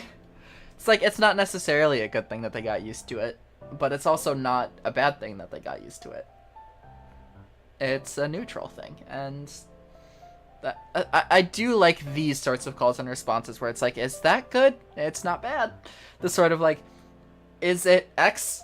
It's not Y, which is the opposite of it. Anyway. I'll take it. I'm talking out my ass right now. Coming from her, that's about the best I can hope for. Silver glances at me, and then suddenly reaches for my throat. Instead of trying to strangle me, which is the first thought that crosses my mind, she grabs my necklace and inspects my bead. For someone who hates being touched, she doesn't seem to have any problems when it comes to my personal space. I love just the, like, tired of the bullshit face that Mio has here. Still, I tilt my chin up, trying to let her see. Silver's eyes narrow, and after a bit she lets go. As it falls back into place, I instinctively put a hand around my necklace. So, it's almost your time. Yeah. Although, I don't really know what to expect when I'm ready. What do you mean? When I swallow it, sometimes, if I focus, it makes me think about the clouds or the trees. But I don't know what any of it means. What being a Chono means. I barely know about being a Gumiho. Silver laughs. You still haven't figured it out. I just told you I haven't. How do you know all this stuff anyway? It's simple. I don't doubt myself. Would it kill you to just give me a straight answer sometimes? In this case, it's the only answer I can give you. Besides, you're closer to the truth than I am. Silver holds her arm up, putting her shining bead into full view. For the first time, she holds it where I can see it properly. Although my bead is plain and round, her nearly identical to the non-magical ones on my necklace, hers narrows at the middle and then widens again, like an hourglass. A few colorful bands run across it, almost too narrow to see. There's a red one, a blue one, and even a silver one. When I squint, I can even see a faint spring green one as well. There are others, but I can't see what they are before she lets her sleeve fall again, hiding the bracelet. It's why I'll be leaving tomorrow. Just as your path has led you here, mine now leads me away. Tomorrow? I figured you were gonna be going soon, but not that soon. There's nothing left for me here. It's time I was on my way again. Oh. For as long as I've known her, I've hoped I could get through to Silver somehow. Help her see some things I was blind to myself. Especially now, as we're just starting to become friends. Or maybe now that we've been friends for a while. Either way, I wish she would stay. But just like when Juliet was contemplating leaving, I can also understand why she feels like she has to go. And unlike Juliet, there really isn't anything else tying her down to Wellington. Perhaps we'll meet again someday. Her tone is unusually gentle. I wonder if she'll miss me too. The sky is vast, and the road is long. Our paths might cross again. I hope so. Let me come with you tomorrow, to see you off. Please. She closes her eyes, thinking. Fine. I'll fetch you in the morning. Early. Be ready. I will. Silver takes a step down, signaling an end to our conversation. But before she leaves, there's one thing I want to know. Wait. Yes? The girl you just saw in there, Lyra. What color was she? Yeah, the aura thing. Silver's lips curve into a wry smile. As hopeful a blue as I've ever seen. That's so nice to know. Almost before she's finished talking, Silver transforms. Her fur sparkles in the sun, looking less out of place than her clothes. Without looking back, she runs away and is quickly out of sight. I watch her go, before heading inside the library again myself. In the kitchen, Juliet's working on breakfast while Lyra watches for him close by. When I enter the room, the kid folds her arms. Who is that? A friend of mine. Her name is Silver. At least, that's what I call her. She's scary. Scarier than you. I love the little pout. She'd probably be glad to hear you say that. I try to picture Lyra how Silver must have seen her. Beneath her almost permanent glare and short sentences, she's hopeful. Juliet and I may be the ones doing her a favor, but she's giving us a chance too. It turns out she's going to be leaving tomorrow. To go where? Is she gonna come back here? I don't know. I'm not sure she knows yet either. Wherever she goes, I hope she finds contentment there. Yeah, me too. What's continent?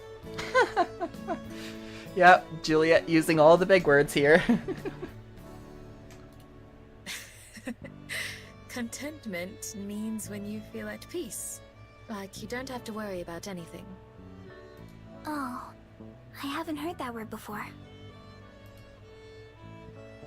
Thinking on that, Lyra sits down at the table and wait for breakfast to be ready.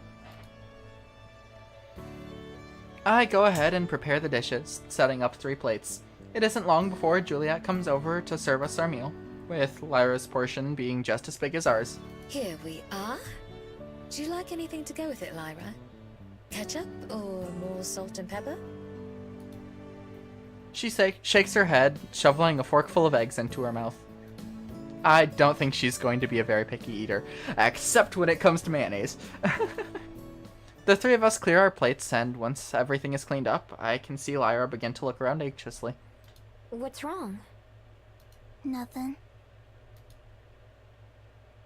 I might have a guess. Lyra, do you have anything you plan to do today? Lyra shakes her head. Well, you're welcome to remain here at the library. Miho will be busy with work, and I'll be going to sleep soon. But you don't have to leave. I don't? Even though I stole your food?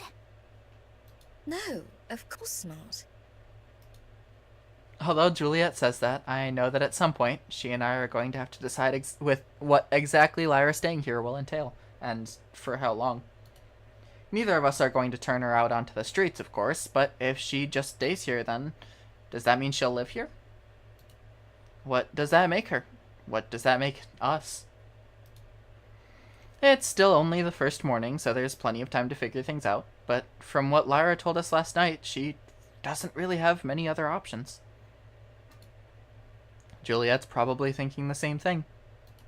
Hey Lyra, do you like to watch TV? Sometimes.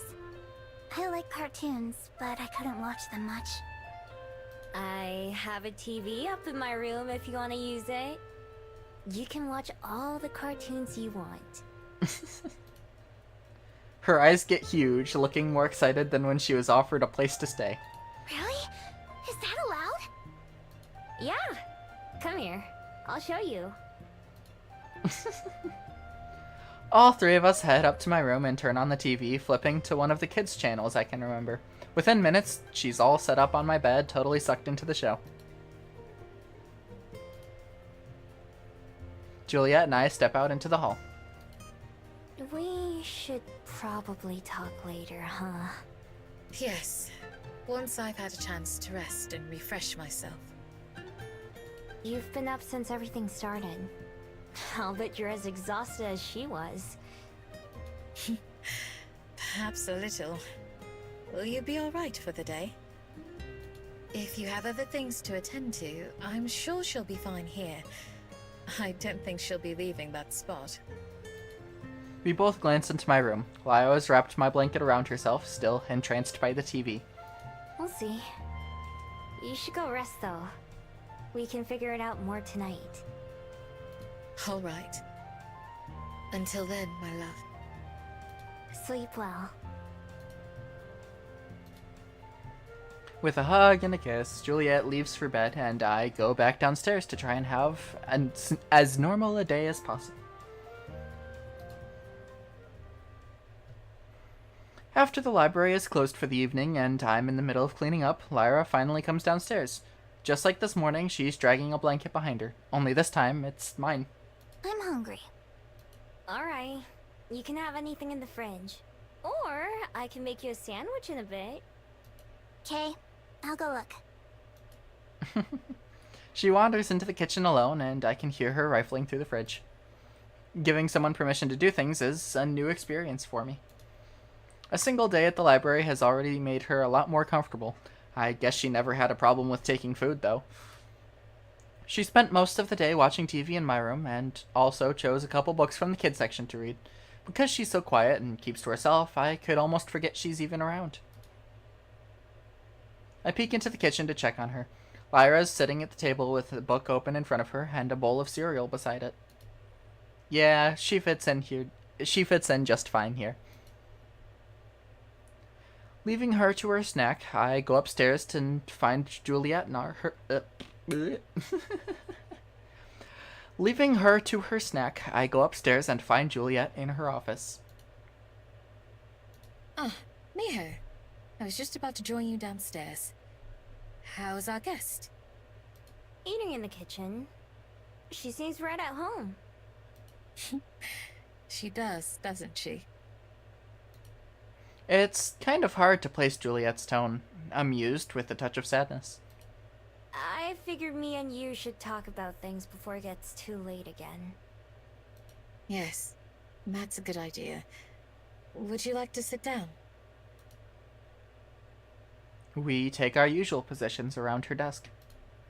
I looked online, but I haven't seen any missing person reports or other indications that someone's searching for her. Usually, if a child were to disappear, it would be all over the news. But in this case, There's nobody looking. as far as I can tell, yes. Which would line up with what she told us about running away.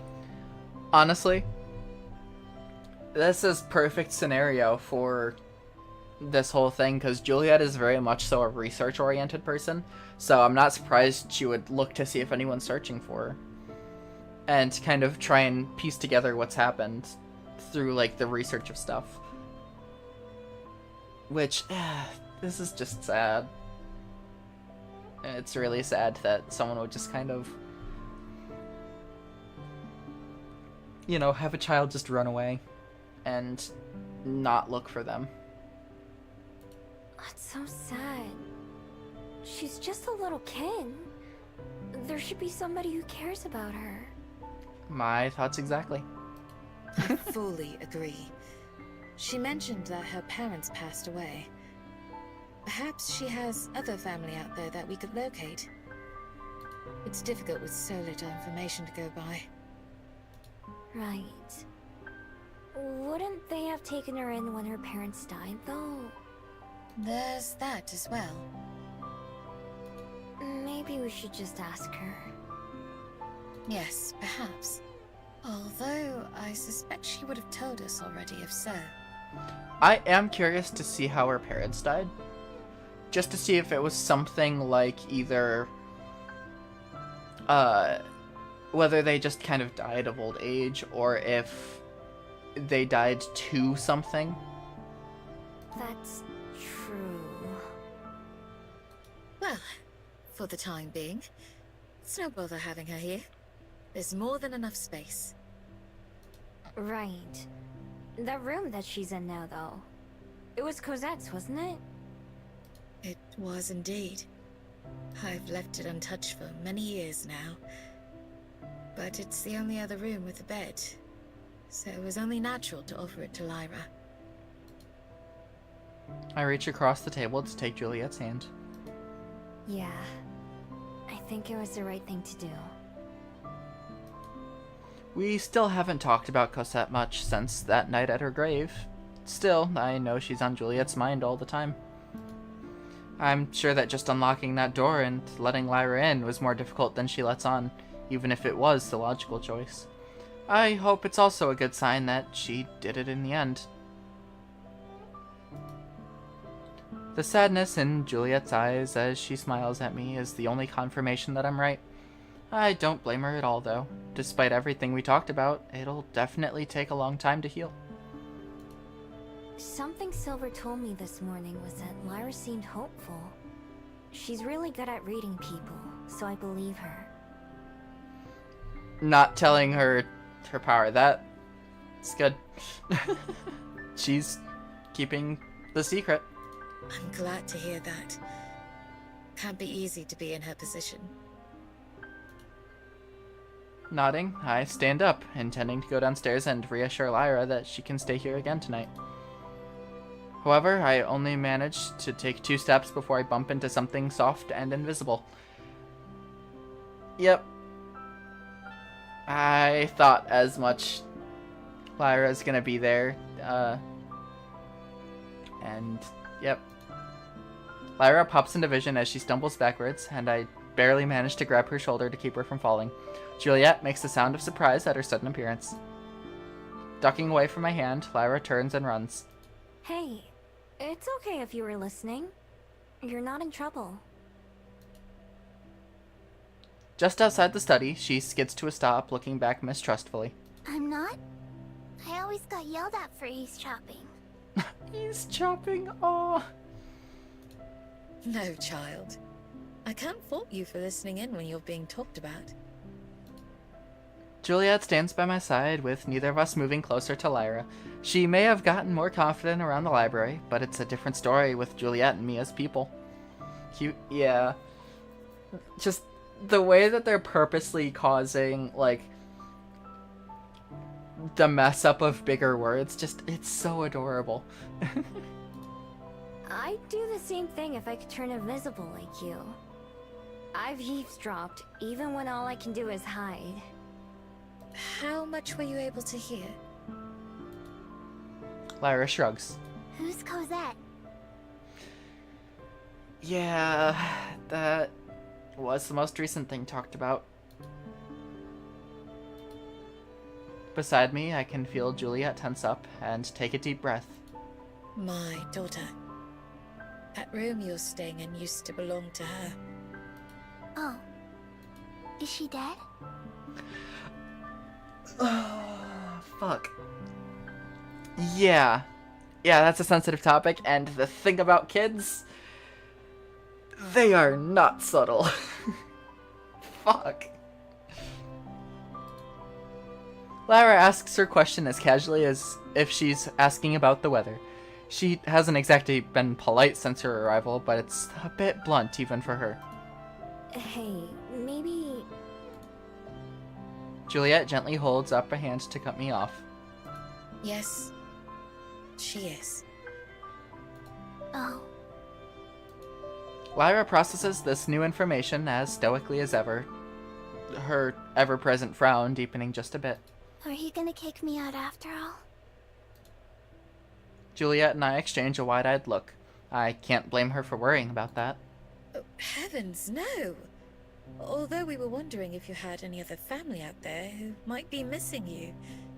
Brothers or sisters of your parents, perhaps? Or grandparents?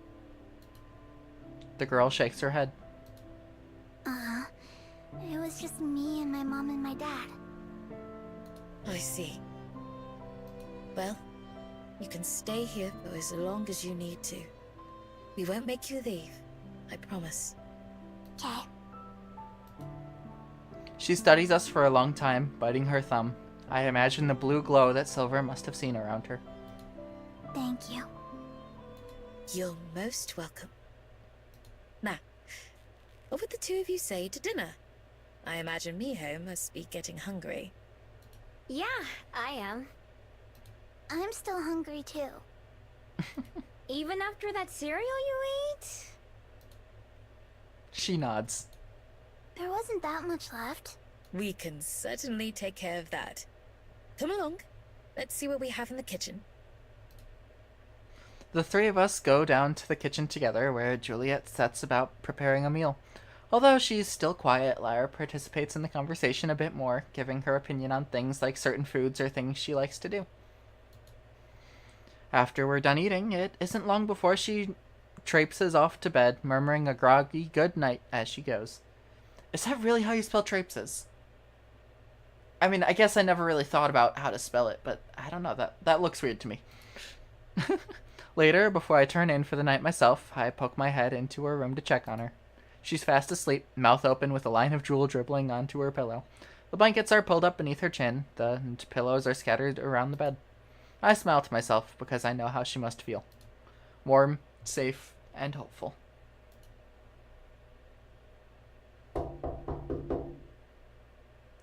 Judging by the knocking at my window, it turns out Silver and I have different ideas of early. I roll over in bed, not totally sure if I'm not dreaming, in time to see Silver gesture at me and then leap from the tree again. A few minutes and lots of eye rubbing later, I'm ready to go outside and meet her. On the way out the door, I explain to Juliet where I'm going. Grandkid, she needs a... Yeah. Yeah, I mean, I'm not... I'm not saying that she doesn't, but, like, just... I don't know.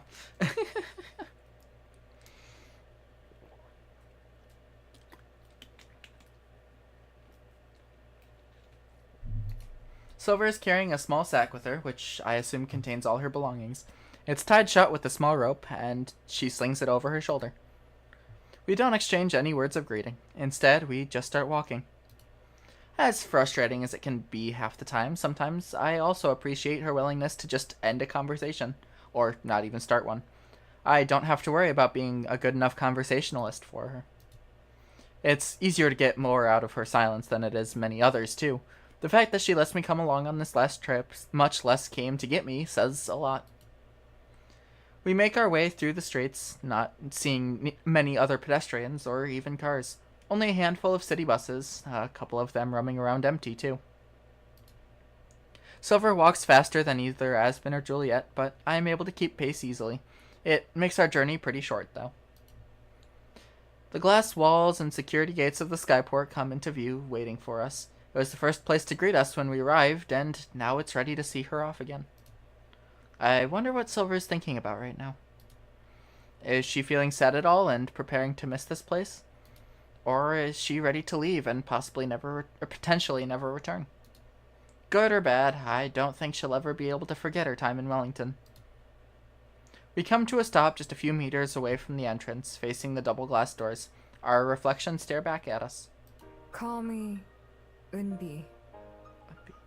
We finally got a name. Unbi?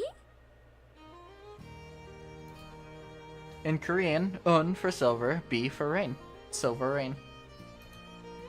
Although she doesn't turn to me, I can still see her face turn red in the glass. Yes. It's the name I've settled on. What do you think? I hope she sees me grin. I think it's perfect.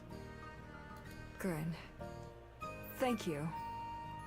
I'm not sure what words to say. I've never said goodbye before. It's okay. I never know either. I hope you'll come back someday. Or that we'll see each other again somewhere else. Fate brought us together once. Perhaps it'll do so again. So you think it was fate after all, huh? Perhaps not.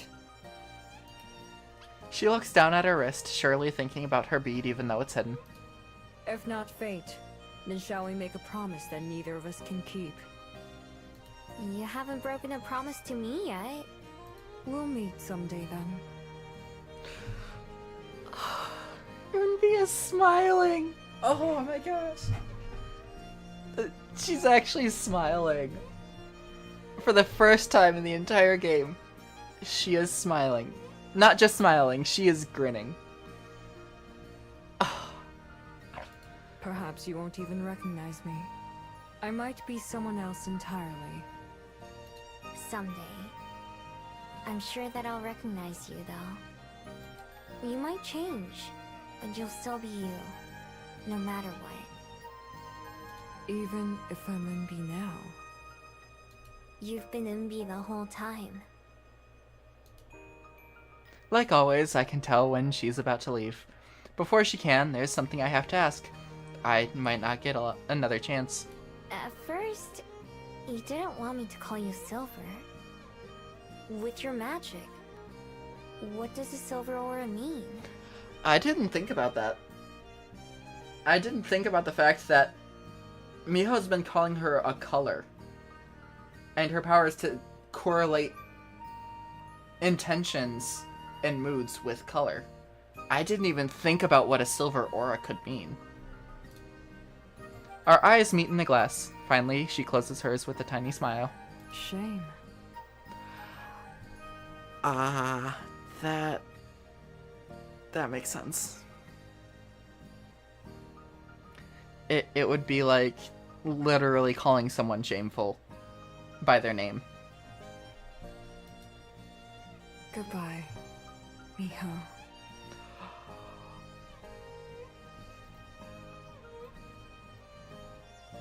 Oh, I can't get rid of the fucking... Oh, man. Oh, I love this picture. I love this picture so much. Silver Unbi was one of the characters that was always there, but you never knew anything about. And so, this image really just kind of goes to show, we finally learn about them as they're leaving, and we finally get to know them. Why is this game so good? Goodbye, MB. It takes her just a couple steps to reach the door. They slide open silently, dissolving our reflections. Oh, there we go.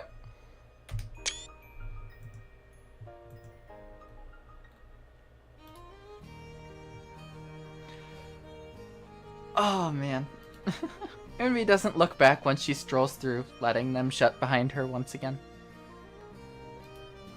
I'm left looking at myself, and only myself. Finally, I turn around too, and start making my way back home. I'm hungry. And just the sudden change of pace. You're always hungry. So? Fair enough. Yeah, no, fair enough. Yeah, you're right. Lyra finds me in the library almost the moment I'm done cleaning up, and I follow her to the kitchen. She takes a seat at the table expectantly while I go to the fridge and pantry to see what we have. It's the part of the evening where it would make more sense to have dinner instead of a snack. Juliet's upstairs and would probably come prepare something if we asked her to. But I'll cook us something. that decision is probably meaningless to Lyra, who just nods indifferently from the table. But it'll be a first for me. I've watched Juliet make food enough times that I should be able to pull off something simple, like when I cooked breakfast for myself a while ago. As long as I pay attention to what I'm doing, it can't be too hard. You'd be surprised. I hope. I get a box of pasta, a jar of sauce, an onion, and a pack of meat. This should be everything I need. First, I fill up a pot of water and put it on the stove to start boiling. Then I grab a cutting board and a knife and get the onion ready. Rolls around a lot and my cuts come out all crooked, but I eventually manage to slice it. Very carefully, I chop them into even smaller bits. You're getting onion on the ceiling. I look up. She's right. A couple chunks are stuck from where they flew off of the knife. Maybe I was moving the knife a little too fast. It'll fall off eventually. I dump the onions into another pan and turn on the heat, and also grab some butter from the fridge. I'm not sure how much to use, so I just scoop a big lump and throw it in. Better to have too much than not enough, right? It takes a while, but the butter melts and the onions start to sizzle. And soon the whole kitchen smells pretty good. I also dump the noodles into the water, which is boiling by now, and set a timer like the box instructs. I'm not sure how to tell when the onions are ready, so I just let them cook until I get bored of waiting, and then dump the meat in with them.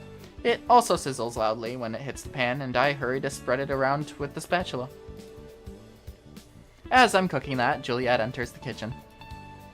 My, something smells delicious. Hey, I'm cooking dinner. I think. I think. Juliet beams with delight. It looks like everything is coming along wonderfully. I can't wait to try it. Me too. I'm so hungry, you know. Of course you are. Yeah. Having the two of them both watching and waiting adds some pressure to the situation. I use the back of my hand to wipe the sweat off my forehead.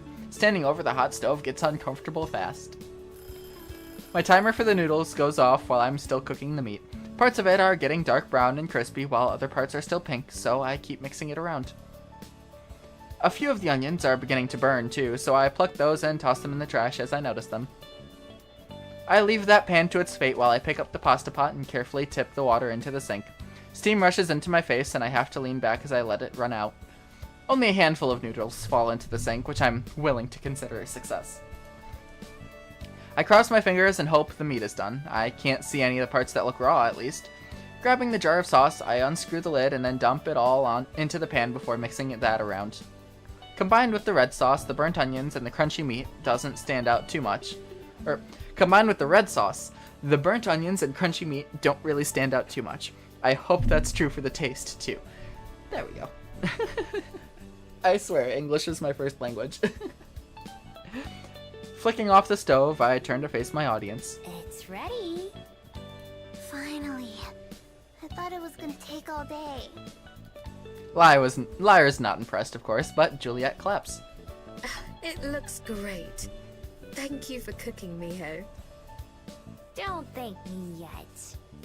But since you cook for us all the time, I figured I could at least give it a try.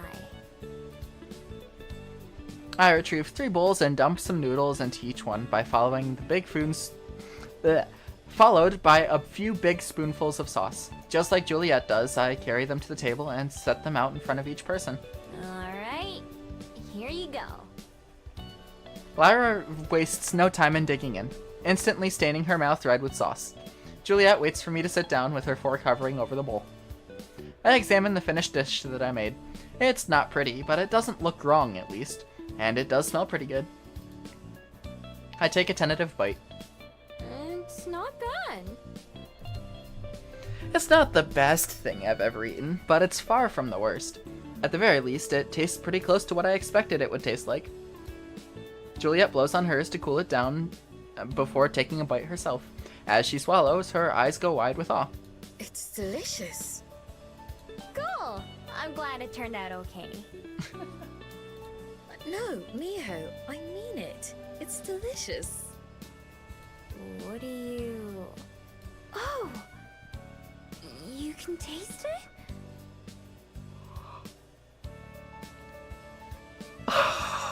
What the fuck?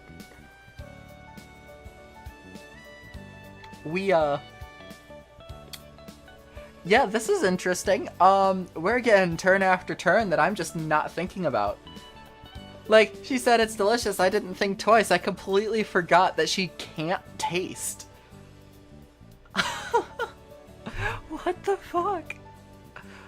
Everything with this is just throwing things at you and just being like, yeah, everything's coming together.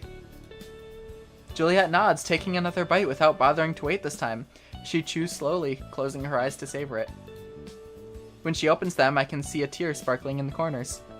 The richness of the tomatoes, the saltiness of the meat. It's the best thing I've had in decades, even over a century. I really wonder what's causing that to swap. Why she's able to taste this. It's not that good. It's fine though. Next time you should add some salami. That's my favorite. Of course. Mediocre or not, Lyra finishes her bowl in record speed and then gets up to serve herself more. That's amazing! I wonder why. It didn't do anything that special to it. I'm not sure either, but I certainly can't complain. Juliet also gets seconds, and then even thirds. There's only enough for me to have one bowl, but that's fine by me. Seeing the joy on Juliet's face is more rewarding than an extra full belly. Using the edge of the fork and a spoon, she manages to scrape up every last drop. Her dish is so spotless that it looks like it could go right back into the cabinet. Guess this means I gotta start cooking more often, huh? Juliet laughs and nods. I'd like that very, very much.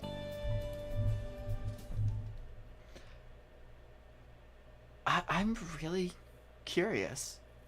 Oh, right, I forgot about the performance. After months of practicing, the day of the play finally arrives. Our performance starts in the evening, but I have to be there a couple hours early. Juliet and Lyra will both be in the audience, although I know Lyra isn't super excited for it. Aspen will also be there, for both me and for Lena. Even though I explained again and again that I'll just be standing there when I'm on stage, they're just as excited as they were when I first announced I'd be participating. I am glad that they'll be there, though. The last hour or so before showtime is a busy one, with lots of cast running around and doing last-minute preparations or run-throughs. I just try to stay out of the way and help out if asked.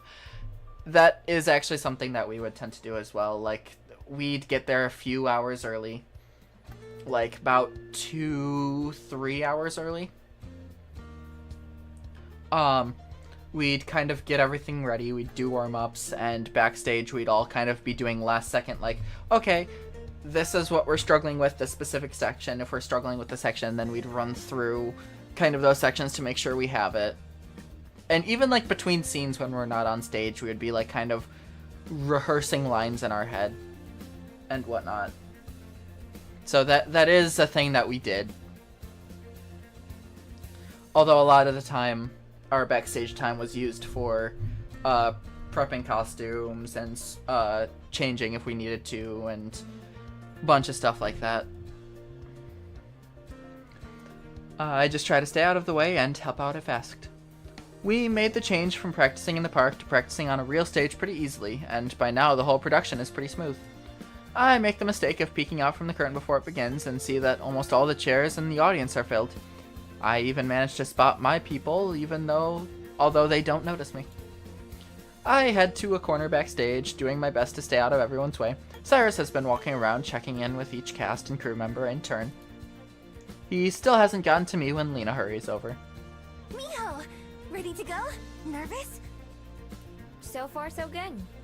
What about you? Shouldn't you be in your costume? I'm gonna go get changed soon. I was just, talking with my parents. Are they here in the audience? Yep, front row. I think they were more excited for me to be in this play than I was. Yeah. I know exactly what you mean. I'm glad I did it, though. Yeah, me too. They said they're glad I found something I like. Although, I know they still wish it was ballet. I guess me being up on stage is still good enough for them. Tree. Yep. We've got a tree in the audience. Well, I guess it'd be in the play, not the audience, but... You're okay with that? Yeah, I think I am.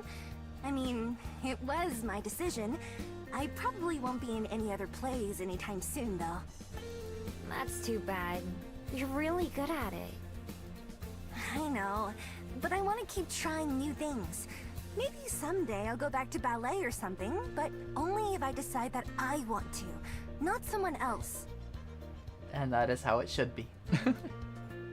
Cyrus wraps up a conversation with a nearby cast member and then joins us in our corner. Hey, you two. All set for your big debut, Miho? I think I've got all my lines down.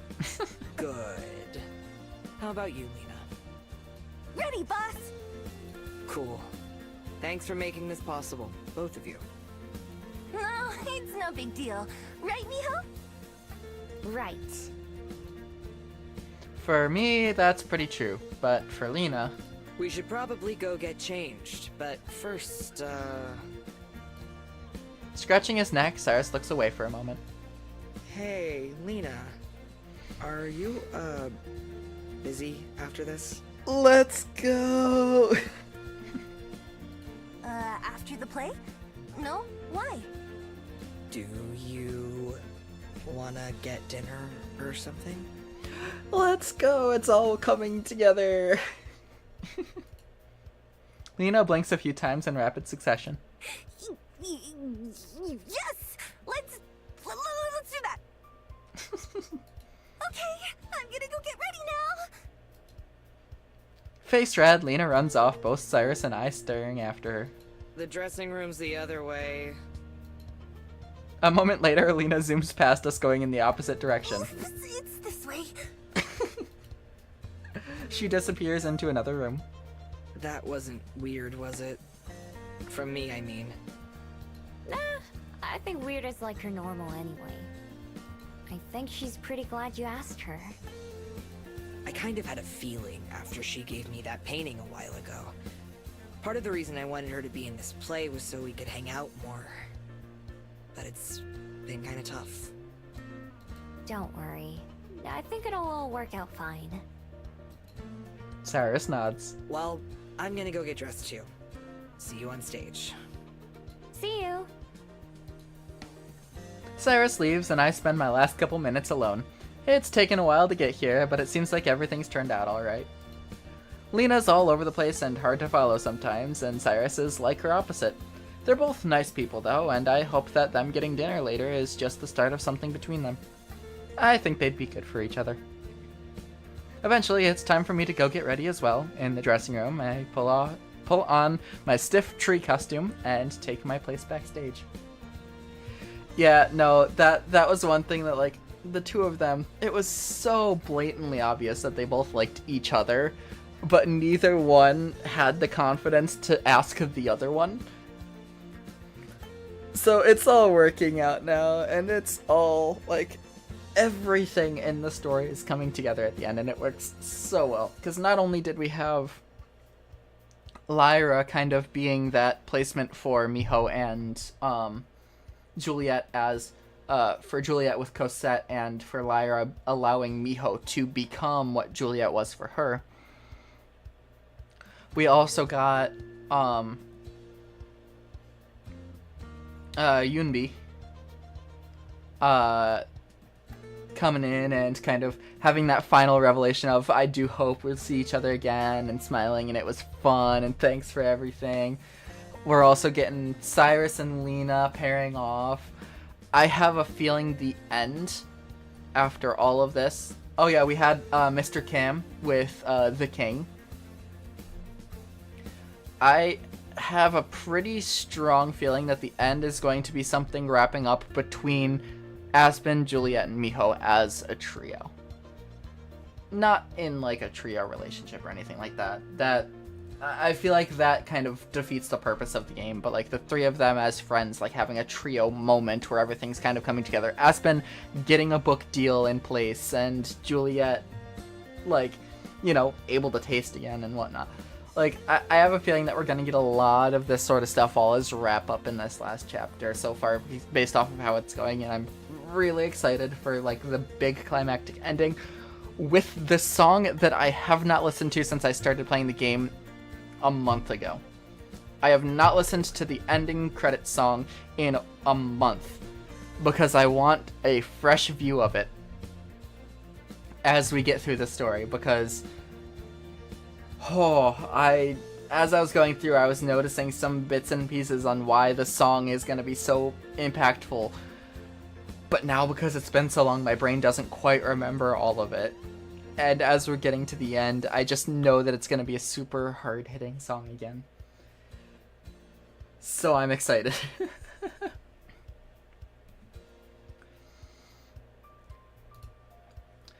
From the other side of the curtain, I can hear the low rumble of crowd of.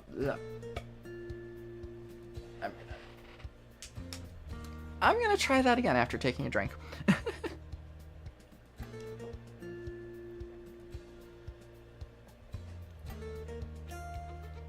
Whew. All right.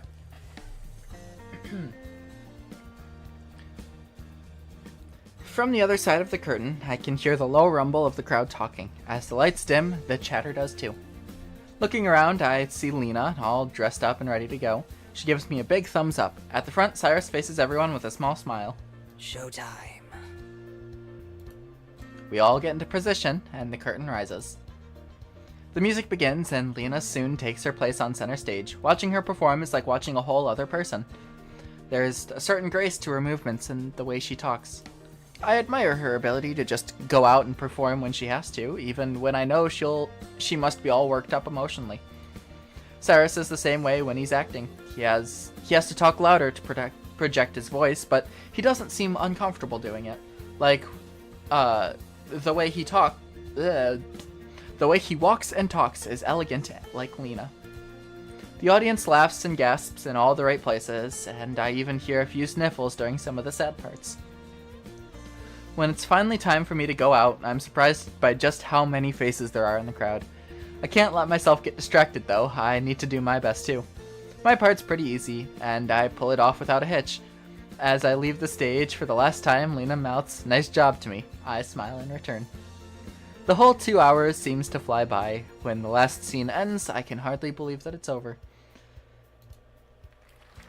One by one, we all go back out to take a bow. The applause from the audience is like thunder rolling through the theater.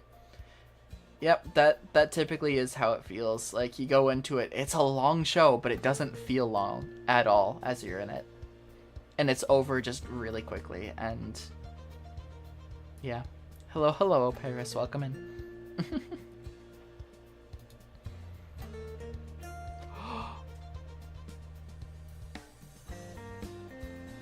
Oh, that's such a good picture. The last ones to return are the three main characters, including Lena and Saris. As they take their place, the audience somehow gets louder, with everyone rising out of their seats to clap. Yep, that is the typical fashion of it. It goes, and when you do the bows, you go typically stage crew, then you go ensemble. Yeah, no, the play was just like maybe like 3 paragraphs just explaining, oh yeah, this is happening. That's really all it is. You didn't miss much with that. You did miss a lot otherwise, though. There's too much to talk about.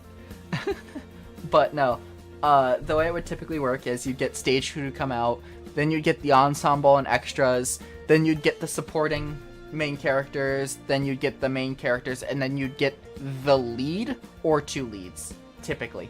You might get 3 depending on the show. And then after that, the entire cast would kind of gesture to the lights and the pit, typically. But when the leads start to come out is when the standing ovation would start. It would go ensemble, everyone's clapping in their seats, and then once the leads start to come out, that's when everyone starts to get louder, start cheering, and stand up and stuff like that. So that is normal. Confetti falls from the rafters as they look around, basking in the celebration. Lena's smile is huge, while Sarah seems a little stunned by the reaction. The 3 of them link hands to take a bow, and the rest of us join them one last time for a final bow all together. Throughout it, Lena and Cyrus never let go of each other. When everything is over and everyone goes backstage to clean up and congratulate each other, I say goodbye to pretty much everyone except those 2. I look around to try and find them, but can't. Finally, the sound of a door opening catches my ear. I peek around the corner of the hallway to see Lena and Cyrus standing at the door to the outside, about to step out together. I'd say they've earned the right to leave early and skip out on the cleaning. As the door shuts behind them, I smile to myself. I think they're gonna be just fine.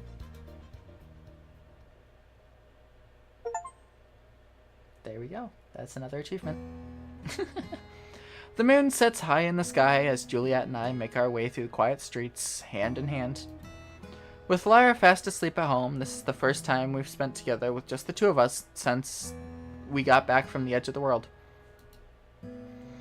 We catch a shuttle to the nature preserve from the same place I boarded it last time, and just like our shuttle to the edge, it's almost devoid of other passengers. The preserve is open at all hours to give nocturnal fabled like Juliet the opportunity to come visit, but I don't expect it to be nearly as busy as when I went there. Sure enough, we're practically alone as we enter, having the whole area to ourselves. It's just as beautiful as I remember. Yeah, it's gorgeous. We meander through the lush, sprawling forest before ending up back near the calm river. Juliet and I point out nesting birds and skittering lizards as we see them. It's a much different atmosphere than when I was here in the daytime, but not in a bad way. Just quieter and more relaxed. I'm glad we can go out like this. It's been a while, huh? Yes, it has. It's been hectic having another mouth to feed and look after. For sure. I don't really mind it, though. Nor do I. We come to a stop near the water, not far from the covered sitting area. I can see my reflection staring back at me, but it looks like I'm alone. Although she's right beside me, Juliet has no reflection to speak of like usual. Like her ability to taste some food, I wonder if that'll come back someday. It's been fun having Lyra around, even though it's only been a couple days. I like being able to help her out. I know she's appreciative of it too, even if she has trouble expressing that sometimes. Yeah, I don't blame her for that. I know what it's like. Whether it's cooking her dinner, or setting up the TV, or just checking on her at night, Lyra's presence has given me a sense of purpose that I didn't really have before. She's shown that she's capable of taking care of herself, but she's still choosing to rely on Juliet and me. I keep thinking of that hopeful blue glow that Unbi described. Paris, for your reference, Unbi is the actual name for silver that we learned. If Unbi had seen me back when I first came to the library, I probably would have had the same colors surrounding me. Tonight, Lyra went to bed without needing any reassurances that her time at the library is limited, and she even complimented the meal that Juliet prepared for dinner. Just like I did, she's settling into a routine. What are we gonna do about her? I ask quietly. Juliet doesn't answer at first. I know that she heard me. She is probably thinking about it too. The answer seems obvious, of course, but also huge. Life-changing for more than one life. I want her to stay. I know what that means. At least, I kind of do. You would know better than me, since you've been through it before. But I don't want to tell her she has to leave someday. Not when I know she doesn't have anywhere else to go. I don't know what usually happens to kids without a family. But if I was her, I wouldn't trust some stranger who told me what I had to do, where I have to live. And one thing I do know is how hard it is to be alone in the world, with no one you can talk to or trust. Yep. I don't want anyone to feel that way. Not if I can help it. I rest my head on Juliet's shoulder, and she puts her arm around me. The sheer amount of responsibility that I'm suggesting we take on is overwhelming. I don't know anything about taking care of a kid. I didn't even know how to properly take care of myself until recently. There's so much that I'm only vaguely aware of. School, clothes, chores. I never had a childhood or grew up in the normal sense of the word. Ugh. But none of that matters. What's important is that Lyra's here and her future is in our hands. Everything I've learned since coming to Wellington, all the ways I have grown, they all point towards this being the correct decision. Or the right decision. Besides me, I feel Juliet slowly nod. In the end, it's not our choice to make. What's most important is what she wants. It's a cruel fate that dealt her this hand in the first place. Someone so young shouldn't have to make such a huge decision. But we can only play with the cards we're given. If being with us is what Lyra wants, then I would be happy to oblige. And they're going to adopt a child. The road will be long and difficult. Unofficially, There'll of course. be tears and frustrations on both sides, I'm sure. And I'm sure it will take some time before she can fully trust and accept us, as it should. But I know there will also be smiles and joy. Little things and big things that make the difficulties worth enduring. If that's something that she's prepared for, as much as she can be. And that you're prepared for too, Miho. Then I want her to stay as well. I lift my head to look around. All around us are the reminders of many lives, big and small. From the chirping crickets and croaking frogs to the other park visitors who pass us by. All of them, all of us, exist here together here, under the same moon, breathing the same air. I used to take these connections for granted, just like I did my everyday existence. It's not just what I've gained since then, but also what I've lost. That makes me pause and silently reflect. Jiangyin, my person, who never ever forgot me. Aspen and Juliet, who opened up their hearts and lives to accept me. Even Unbi, who eventually came to trust me. They all made me who I am. I'm fortunate to have had them in my life. Can I be that for someone else? Can I help someone grow the same way? The one thing that all those people have in common is that they all took a chance on me, and I took a chance on them. If there's one thing I've learned, it's that all the best things in life come with risk and uncertainty. This decision, as big as it may be, isn't any different. Turning to look into Juliet's eyes, I nod. Yeah, I'm prepared. Her gentle warmth engulfs me as her arms pull me into an embrace. Then we'll speak with her tomorrow.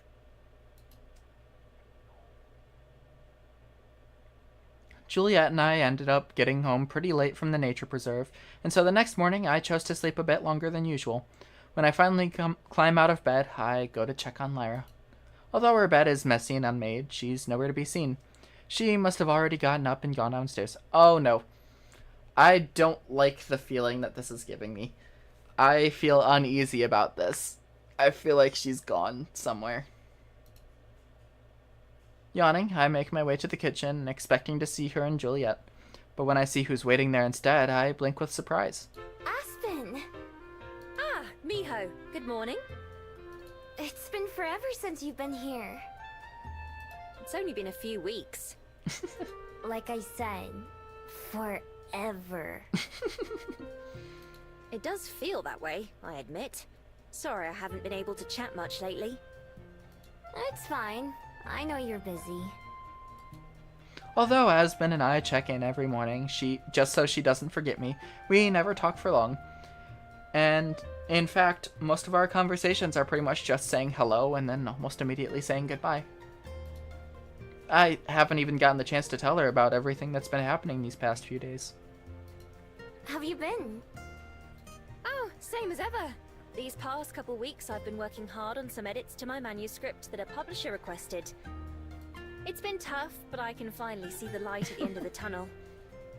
That's great! So they're gonna publish your book? It's still too early to say, but She cracks a smile. I'm optimistic at least. What about you? I expected Juliet to be around by now, but I haven't seen her. She might be asleep. We were out kind of late last night. Oh! I take it that means things are going better between you two then. Yeah, your advice helped a lot. Things have been really good, actually. I'm so glad to hear it. The whole time we're talking, Aspen is also turning this way and that in her chair like she's searching for something. What are you looking for? I don't know what happened to my pen. I swear I just had it with me, but now I can't find it. Lyra. Maybe you dropped it on the floor? Lyra grabbed it. Maybe. It's not a big deal, though. I have extras. Her purse is dangling from her chair, and she pulls it to her lap to dig around. When she does, she frowns. What now? My notebook is missing too. There's no way that fell out on its own. Aspen stands up, pacing back and forth between her seat and the entrance to the kitchen, peering down the room towards the front door. While she's out of her seat, I watch her hand mirror float up and out of her bag and disappear around the corner. I have to bite my lip to keep from laughing as I realize what's going on. Looking frustrated, Aspen returns and sits back down. How odd. Taking a peek into her purse again, Aspen suddenly looks up and glares at me. Did you do this? Do what? My mirror. I'm certain it was just here. I just saw it and set it aside. I didn't touch it. I swear. Then who did? As fun as it is to watch Aspen get flustered, I don't want her to get genuinely upset. I look over in the direction of where I saw her mirror vanish. Alright, Lyra. That's enough. Lyra suddenly pops into view right next to me instead of where she disappeared. She has a notebook and pen in one hand and the mirror in her other. Why'd you ruin it? I was gonna get her whole bag next. Across from me, Aspen stares in shock, her mouth moving but unable to actually form any sentences. Wait. Who? Huh? Oh man, the voice actress for Aspen did so well on that line. Wait, who? Huh? Oh, that's great. Aspen, meet Lyra. Lyra, meet Aspen. She's not a wolf. Don't worry. Lyra rolls her eyes at me. Duh, I can tell. After blinking a few times, Aspen manages to get herself somewhat under control. It's nice to meet you, Lyra. From the way she stares at me, even while talking to the kid, I can tell Aspen wants an explanation. Do you live here too? I don't. Why do you ask? You act like it. I can't help but snort with laughter. Aspen, meanwhile, seems like she can't tell if she should be offended or not. Having had my fun, I decided to help her out. Lyra's staying at the library for a while. We met her a couple days ago. I see. Juliet sure does love her strays. Lyra, may I please have my things back? Fine. Sweet bean. Stomping over to where Aspen's sitting, Lyra returns her belongings. So you're able to use magic too, I see. Uh-huh. Can you? Unfortunately not. I wish I could. Just to show off, Lyra disappears again, and Aspen instinctively clutches her purse tightly. How long are you able to stay invisible? Reappearing, Lyra shrugs. I have to hold my breath. Ah, interesting.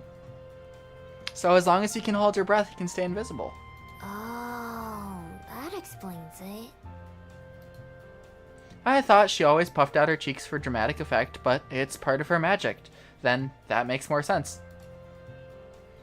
Looking smug, Lyra sits down in the last empty seat at the table. When's breakfast? Dunno. Juliet's still asleep.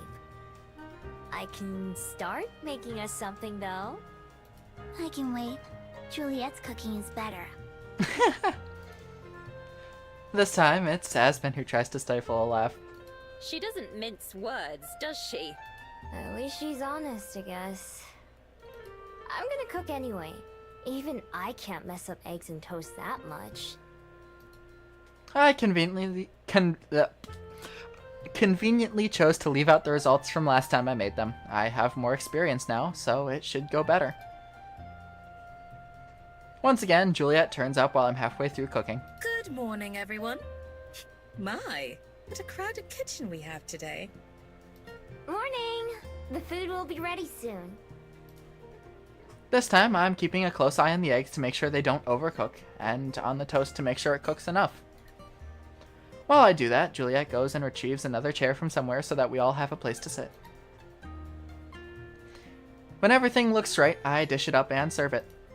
Aspen and Lyra eat without any complaints, which I take to mean that it's good enough, but it's Juliet's reaction that I'm most curious about. I watch intently as she prepares a careful bite, chewing thoughtfully. Then her face lights up. It tastes wonderful. Awesome! I'd happily cook every morning if it makes her smile like that every time. When breakfast is over, Juliet stands up to get everyone's attention. Aspen, Miho, I was wondering if I might be able to enlist your help for the day. Oh? Help with what? Since the library is closed for the weekend, I thought it might be a good opportunity to give this place a thorough cleaning. Fair enough. It's been ages since it's had a good dusting, and some of the spare rooms could stand to be emptied out. Sure, I don't mind. I could certainly use the exercise. Yeah, of course I'll help. Thank you. What about me? I can help too. Well... She and I look at each other and I give a tiny nod. We didn't plan out how to have this conversation with Lyra, but now seems like a good time as any. Aspen must notice our silent exchange because she stands up. I'll go straighten up the books first, before we start on the rest of the house. Just give me a call if you need me. We will. Thank you. Once Aspen leaves, Juliet takes a seat, scooting her chair closer to Lyra and me. From the way the kid starts to fidget, I get the impression that we're making her nervous. Lyra, there was something that Miho and I wanted to ask you. Something very important. Do you want to live here with us? I decided to just cut to the chase rather than stretch out the amount of time that Lyra has to worry about what we're going to say. Ugh. She stops fidgeting immediately, looking confused. What do you mean? I already do. Yes, but in a permanent sense. Not just for a few nights, but... This would be your home. Oh, For a bit, none of us talk. Under the table, I seek out Juliet's hand, and I'm surprised to find that it's shaking. Lyra chews her lips and bites her thumb, staring at the floor. Yeah, Juliet's probably really worried about it, given how things ended up with Cosette. Because this is probably very reminiscent of Cosette for her. Of course, if you don't want to, then we fully understand.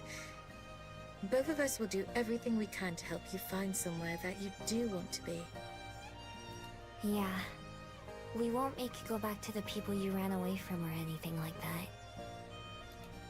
Even though we've already promised her that, it feels like it bears repeating. if I do, then what would we be? In what sense? Like... She struggles to find the words to phrase her question, but I think I know what she means. It's kind of like when Juliet and I began our relationship, and I didn't know what to call it. We'd be family. Finally, Lyra looks up at both of us. I squeeze Juliet's hand, and she squeezes back, still shaky. Okay. I like that. I can feel the tension drain out of Juliet's hand as she relaxes, laughing with relief. Even as my heart pounds, I can feel myself grinning too. And across from us, for the first time ever, I see Lyra's face lighten up with a real, genuine smile. One that she doesn't bother to hide or force away. I don't have to be Silver to see the hope she feels right now. I felt it myself not so long ago. Wonder why they went back to Silver, if that was just like a kind of repeat thing. Where it just happened to come out because it had been so long of calling her Silver. This time, I get to be the one to say the words that Juliet said to me back then. In that case, welcome home. Leaping to her feet, Lyra scurries over with her arms outstretched. Juliet and I both catch her in a hug, the three of us wrapping our arms around each other. Somehow, out of the three of us, Lyra's the only one without any tears in her eyes. You'll never have to be alone again. Together, Lyra and I both nod. The three of us separate, and Juliet laughs as she wipes her face. Well, shall we go give Aspen a hand? Yeah. You find Aspen up near the front, idly wiping down some of the display cases with a rag. She turns around to face us, and I see her sizing up all the details at once. Our tiaras, Lyra's hand and Juliet's, and her newfound smile. I can tell she understands. Congratulations, all of you. Aspen, Juliet, and I organize and scrub the downstairs area from top to bottom. Lyra runs back and forth between us, bringing cleaners and rags from whatever else someone's asked for. Once we're finished, we move upstairs, skipping over my room and Juliet's study. Instead, we all stop at the storage room where I found the fish tank for the elemental and where Juliet got my TV. She flicks on the lights, illuminating the boxes stuffed with toys and clothes, and even a couple full of books. All of these used to be Cosette's things. They've just sat here untouched for years. I put my hand on her shoulder, while both Lyra and Aspen wait uncertainly by the door. Juliet strolls through the room, peering into several boxes. Sometimes she retrieves a toy, like a plastic horse or a stuffed doll, and gazes at it fondly. Then she puts them back. I follow her in, and hesitantly, Lyra follows behind me. Juliet kneels down to match Lyra's eye level, gently reaching out to clasp her hands. Lyra, feel free to keep anything here that strikes your fancy. We'll donate the rest to others who may want them. Are you sure? Yes, I'm certain. Cosette wouldn't have wanted her treasures to sit in the dark and waste away unappreciated. I was only doing that for myself. Oh. No. What she would have wanted is for them to bring smiles and happiness to others, like they brought to her. Passing them down is the best way I can honor her memory. I'll take good care of them. Promise. Juliet pats her on the head. I know you will. It takes all day, but together we manage to comb through everything in the rooms. Aspen sweeps and dusts while the rest of us sort out all the belongings. In the end, Lyra only picks a few toys and clothes for herself. The rest are packed neatly into boxes that Juliet and I haul downstairs to be picked up by a charity group later. We go room by room, cleaning up until we reach the last one, Lyra's room. All of us help her carry her chosen toys in, setting them up on the shelf or in a toy box. Aspen and Juliet swap out the bedsheets and curtains and take care of all the dust. We also rearrange the furniture just to give it a new look. There are a few things that Juliet takes with her too, photographs and a journal and other personal belongings. She takes those into her study, giving them a place of honor by her desk where they'll never be out of sight, but also where they're surrounded by the records and lives of others who came before, people who might have known her. Juliet puts a smiling framed picture of Cosette on the shelf, facing towards the door. In the photo, Cosette is laughing and winking, even as she's walking away from the camera. I have to say, she looks right at home too. Whew, I'm beat. I flop down on the bed, spreading my arms out. It's not my own bed for once, but Juliet's. You worked very hard today. You deserve to be exhausted. Not as hard as you. You carried most of those boxes. We both put in a lot of effort. She lays down next to me.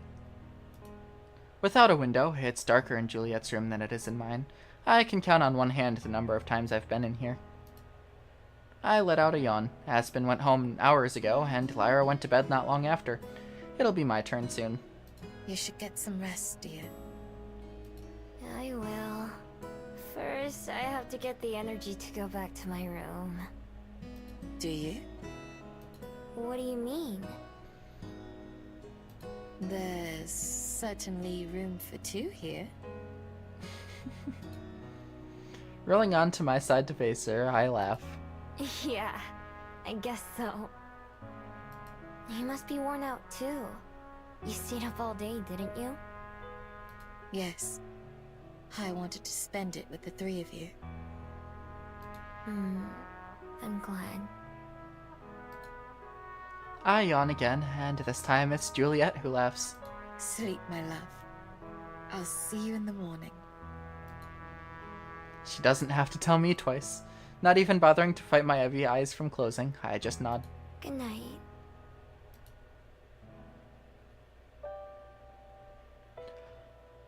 Oh. The sky collapses into the ocean, splashing me with 1,000 shades of blue. Clouds drift through the water, and fish swim through the sky. I'm alone, but I'm not alone. Although there's no one at my side, I can feel the warm presence of my loved ones in my heart. With each step I take, sky water ripples in every direction. The expanse goes on forever, above, below, and around me. I look down at my hands and feet, and at my reflection beneath me. Yellow eyes, framed by dark fur, look back, the fox's paws moving in time with my footsteps. She's me, and I'm her. I know this, so why are we separated like this? Together, we move forward through though it's impossible to see what's beyond the horizon. Just more and more blue. Then, far ahead, something floating along in the current catches my eye, and I run to it. It's a piece of paper, rolled up tightly. Something stirs in my soul as one of the people I hold dear there smiles in recognition. Gently, I unfurl the scroll, but as soon as I do, the words written there melt away, pouring off the page and into the water at my feet.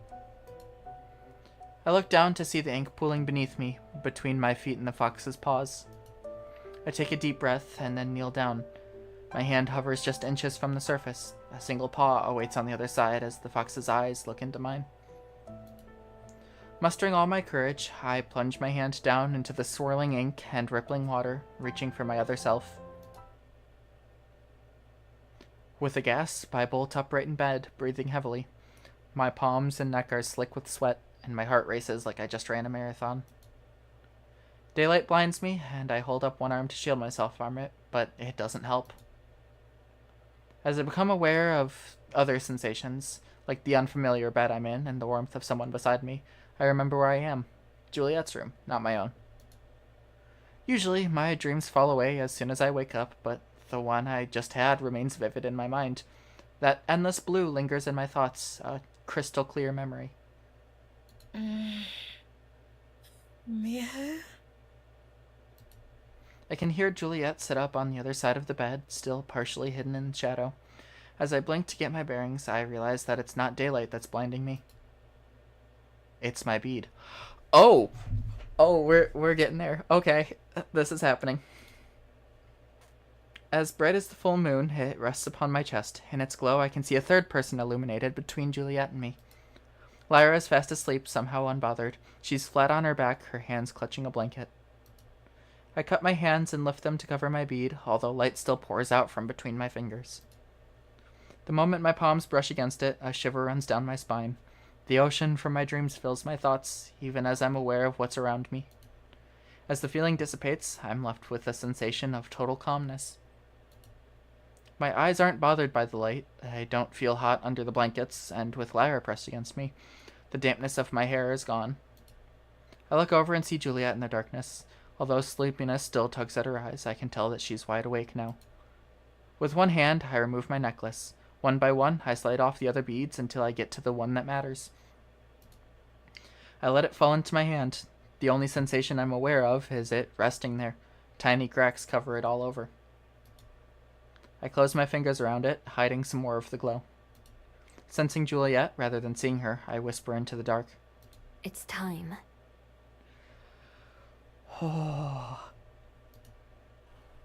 I stand up, and I feel the bed shake as Juliet stands up as well. We go out into the hallway together, carefully shutting the door behind us. From the hallway window, I can see that it's still early morning, just around sunrise.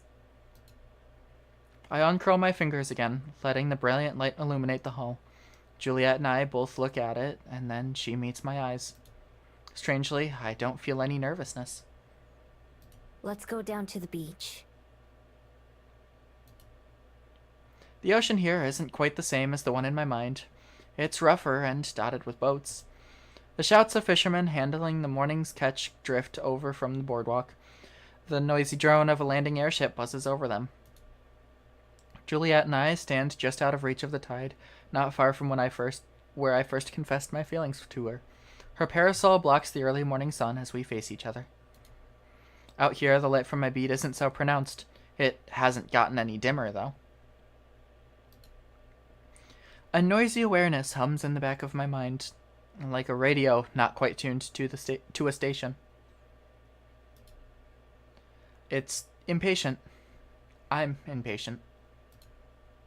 I lock eyes with Juliet. Neither of us say anything. Neither of us need to. She just nods, encouraging me.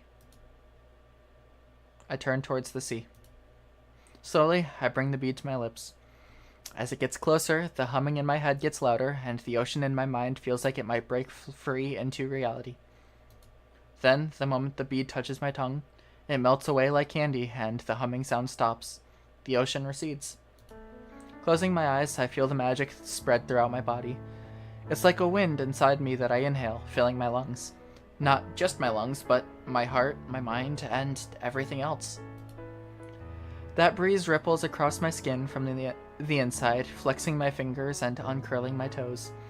It moves to fill every part of me, this magic I was born to inherit. It drifts across my memories, making the colors more vivid and filling in details I'd forgotten. The springtime green of the trees in the forest, the agony of my injured leg, the bitter cold of being caught in a storm, the softness of my first night in my own bed.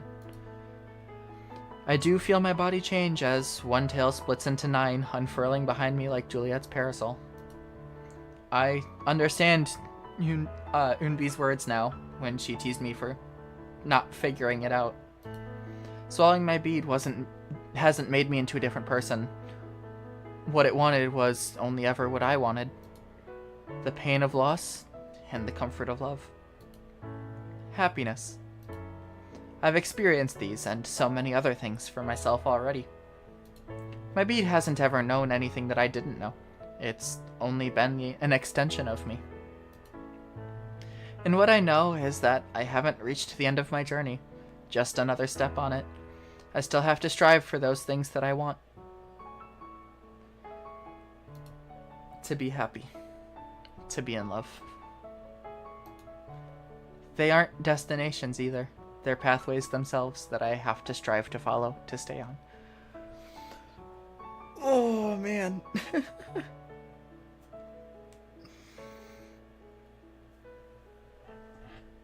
This is...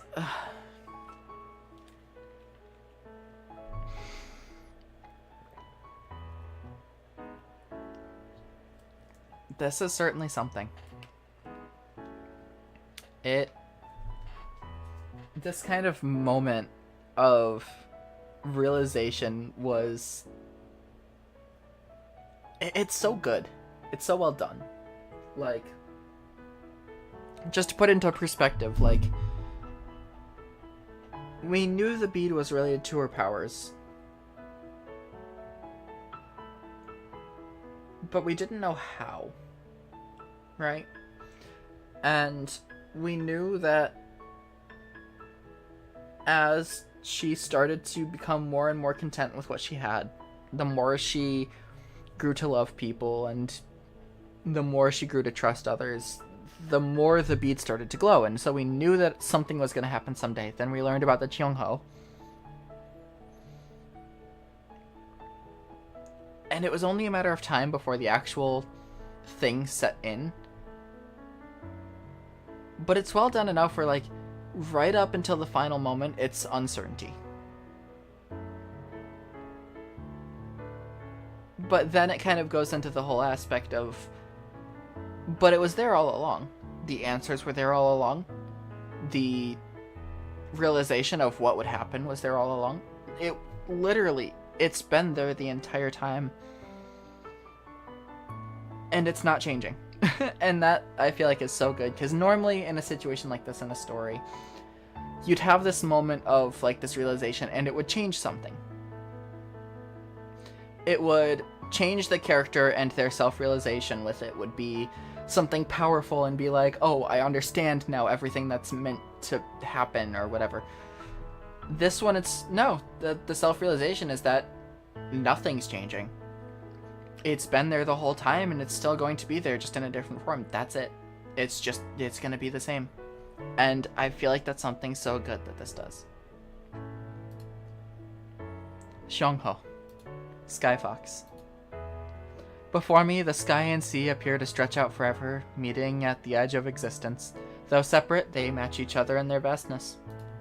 Both are as hopeful blue as I've ever seen.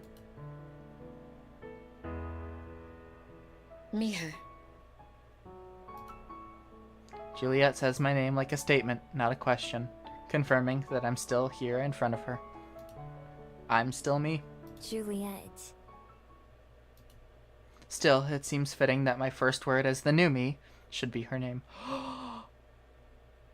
They added the tails. Oh, I love that. They changed the sprite for it to be correct, I guess. They changed the sprite for this. They could have just left it, because the original didn't have any tails for the sprite, but they changed it so that there are actually tails on the sprite now. That is such a good attention to detail. I love it. How do you feel? I'd take a moment to assess that. Being a fox feels different from being in my other form, but this feels like a mixture of both. The scent of the ocean, fish and salt, and more, is stronger in my nose. Among the chaotic noise of the fishermen and the other city bustle, I'm able to pick out individual voices and focus on individual sounds. Each grain of sand on the beach stands out, so numerous that if I look at them too long, my eyes start to hurt. In the same way, I can notice each thread of Juliet's shirt, each splinter on the nearby boardwalk, each bubble of the rising tide. Different, but the same. I can notice more of everything around me, but I don't feel that different on the inside. I'm still just Miho. Good. I would hope for nothing else. I take a few steps, getting used to the feeling of having more tails. Although they're heavier, moving them comes as naturally as moving just one did. They fan out behind me, the only evidence of the change I just underwent. That, and the missing necklace around my throat. Do I seem any different to you? Not at a glance. Is it what you'd expected? I don't know if I was expecting anything in particular. I said that to Unbi, and she just laughed at me. But I get it now. I will say, she's talking a bit softly, so apologies if you can't hear it super well. My bead didn't change me. I've changed myself. I think maybe that's why Unbi isn't quite ready yet. But I'm sure she will be soon. I think she's on the right track now. Juliet gazes at me with admiration in her eyes. There was a time where that would be kind of embarrassing because I didn't know what she was seeing in me. Now, having made peace with who I am, I feel like I can stand a little taller. Do you remember what you said once, back when we first met? I believe it was one of the first times we had breakfast together. I want to learn to be a person? Is that the one you're talking about? That's the only one I can remember. You said that you wanted to learn how to be a person. Hey. I'd say I accomplished that. As would I. But you helped me do the same. Unbi as well. And I'm sure there's much that Lyra will learn from you in time. Unbi was right in that regard. The capacity to change.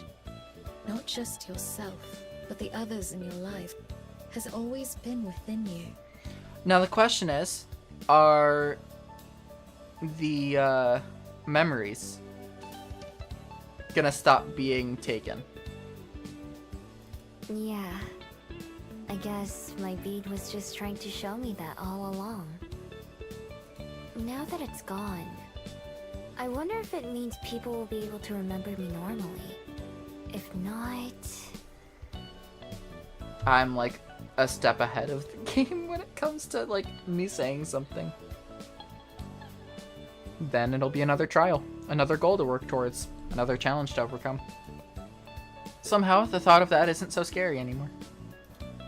Because I know I can rely on myself and on my loved ones, and that things will turn out okay. I smile. If not, then I'll keep trying to find a way. I'm pretty good at that after all. Somehow you always do. The sun is getting higher, and Juliet repositions her parasol to block it. It feels luxuriously warm on my tails, but I know Juliet can't be comfortable. You should go back to the library without me. I'll be home soon, but I want to walk around a bit first. All right. It's probably best if Lyra doesn't wake up to an empty house. I'll see you again soon then. Before she goes, we embrace each other for a kiss. Her lips feel even softer than usual, and her hand, as it holds mine for a moment, is gentler. We step apart, sharing a smile, and I wave goodbye as Juliet starts making her way back home. I head to the skyport myself. Yep, going back to where it all started. It's busy when I get there. The airship that I heard land not long ago has let its passengers off, and they flow through the security lines and into the freedom of the city. I stop outside the doors where I said goodbye to Unbi, though I don't plan to go inside. Instead, I turn around and start walking towards town, following a zigzag path that takes me along roads and alleyways. Yep, the path that she initially ran through. It's been months since I arrived, but I can still remember every twist and turn that I took as I ran from that security guard. Some of those streets I've walked down several times since, and some of them I only passed through that time. The welcoming colors of Cuba Street guide me toward the heart of Wellington. Along the way, I pass by the Bell House, pausing outside of it.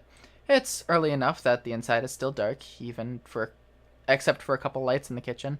Even Aspen isn't here this early. In the glass window, I can see my own reflection. I half expect to find a fox staring back at me, but not this time. Like I said to Juliet, I'm still just Miho. From the Bell House's door, I make a sharp turn and go back the way I came from. On my way to Mount Victoria, I pass by the road to the library, but don't quite go down it, of course. I'm not quite ready to go home yet. I'm sure Juliet is waiting for me there, and Lyra too, if she's awake. I wonder what she'll have to say about my new tales. I keep on walking, and soon the rising green slope of Mount Victoria comes into view. Climbing up on the mountain is pretty much automatic, since I can remember every curve and incline in the trail before it happens. Although I pass a few people who are also on their way up, and also some people heading down from the top, I'm all alone when I reach the summit. Just for a moment, I know, but a moment is enough. From up here, the skyport doesn't look very big, and the path I took doesn't seem very far, yet in a sense it took me months to walk it. I'm sure I'll come up here many more times in the future. There are so many places I want to go and things I want to see, but I know that I'll never get tired of this view. The people and places I care about are all within my reach. For me, everything comes back to this spot. When I stood up here for the first time, I couldn't have known the journey that was about to begin for me. That's why I couldn't help but feel excited as I gaze out at the city I've come to love. So many things are changing, but for once that isn't scary. The future is uncertain, but that just means it's full of opportunities and potential. I'm done with letting life just happen to me. From now on, I intend to make it what I want. A sudden gust sweeps across the mountain, down through the forest and out towards the sea. It ripples through my hair the same way it ripples through the trees. As the leaves rustle together in the breeze, it sounds like warm laughter. They reused the art from the start of the game, which is also my thumbnail. And just because I want new picture. It sounds like warm laughter. Little fox, where is your home? The wind whispers. Closing my eyes, I relax and surrender myself to it all. Right here.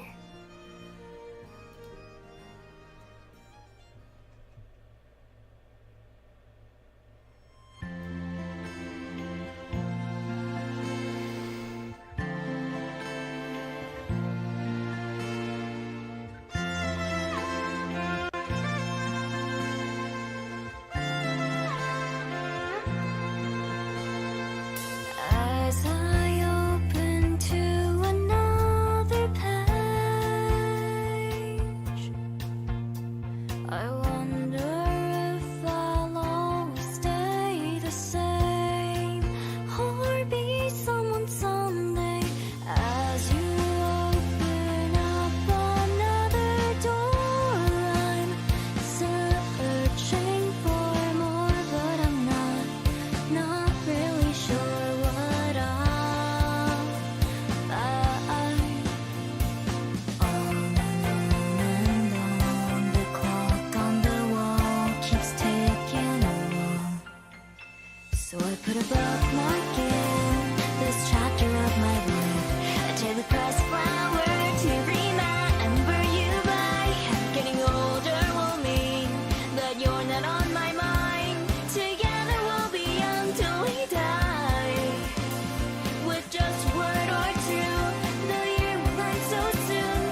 press forward to remember you by. And getting older will mean that you're not on my mind. Together we'll be young till we die. Maybe I'll forget a bit of you, maybe you'll forget me too. But I'll treasure every second, and I know that you will too.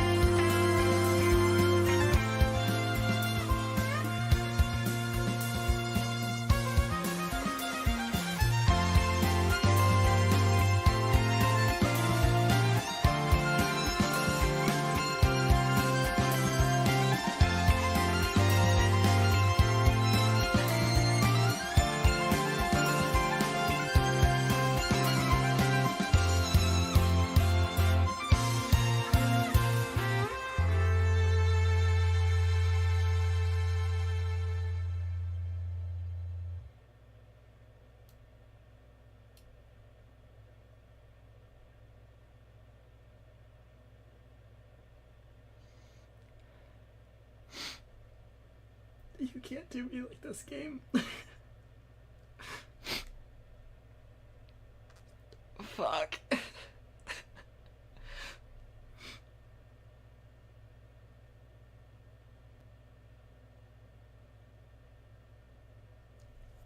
Yep. Yep, that song hits entirely different now that I know the actual story of the game. Oh, shit.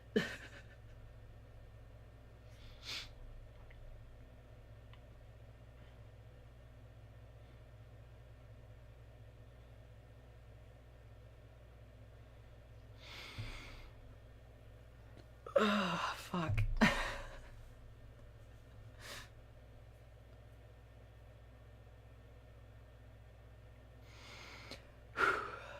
For what must be the 100th time, Aspen has Juliet show her around the library, making a list of every single chore that needs to be taken care of while we're away. Our trip will only last a few weeks, but Aspen seems to be preparing for us to be gone for a year. Juliet humors her, of course, walking her through everything just as patiently as the first time, she explained. To keep herself busy, Lyra checks and double-checks her bag, making sure she has all the books and games she'll need for the trip. I told her that there's plenty to do in Korea, and that she doesn't need to bring everything she owns, but she doesn't want to spend a single minute bored while we travel. From the moment she's pacing around, I can tell she might be the most eager of us all to get going. Compared to Lyra, Juliet and I have both packed light. We have the essentials like clothes and all that, and a couple books apiece, but that's it. I want to make sure I have plenty of free space to bring back souvenirs. While we wait for Juliet, I'm surprised to realize that I'm a little antsy. This will be my first time I've left New Zealand since I arrived here. Traveling used to be second nature to me, but now it's something I have to remember how to do. At least, I'm not the only one. It's been even longer since Juliet left, and Lyra's first time out of the country. It's been nearly 5 years since people stopped forgetting about me. 5 years? Okay. But somehow it's taken us this long to go on a vacation. Once Aspen is finally confident she's not going to accidentally burn the library down while she's taking care of it, Juliet comes and finds me in the foyer. I think that's everything. The library will be in good hands. There's no one I trust more to look after it than Aspen. Agreed. I take it you're ready to go. Yep. I think Lyra might explode if we don't head out soon. That would be a shame, since this trip is for her birthday after all. I'm gonna be 5 years older by the time we finally leave.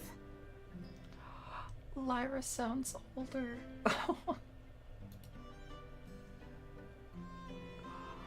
Still, she comes in when Juliet beckons for a hug before we depart. We both set our bags on the floor, and Juliet leans down to embrace us. The outfit! Miho got matching outfit! We don't want that now, do we? Are you all set as well, Lyra? Yep. Then, let's be off. Grabbing her stuff, Lyra practically zooms out the door like she's going to get on the airship without us. Juliet and I go out at a more leisurely pace, taking one last look around to make sure we haven't forgotten anything. We haven't. She kisses me, fingers interlacing with mine as I prepare for 2 words to finally merge. The forest and country that I came from, and the people I care about most. It feels like coming full circle. My heart pounds with anticipation as we finally head out the door. I'm excited for them to experience the places that made me who I am. I can't wait for you to see what Korea is like. I can't wait for you to show me.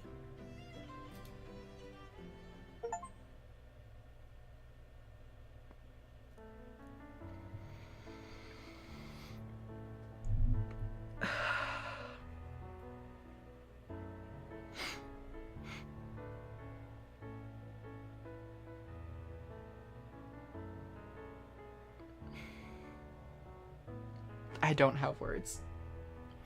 I really don't.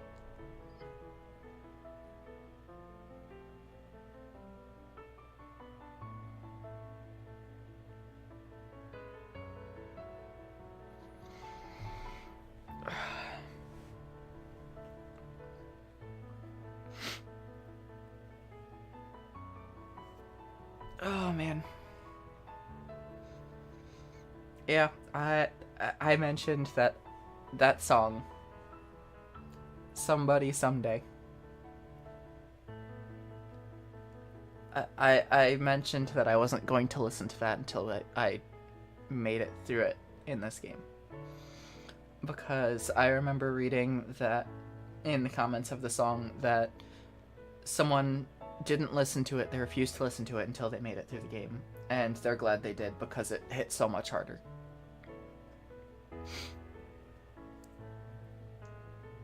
And yeah, I see it.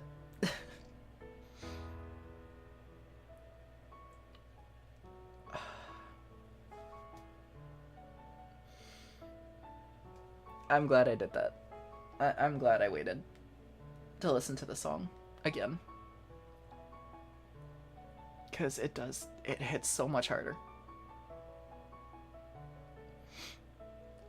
I loved this game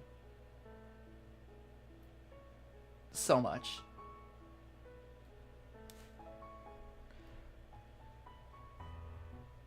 It was such a good story, and I know that I'm singing praises to it constantly throughout it and how well it's written and whatnot, but it really is. It's one of the best stories I have seen in a long while.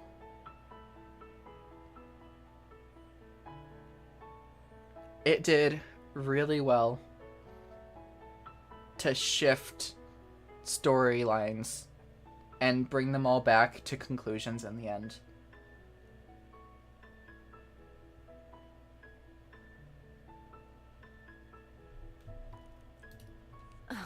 Already?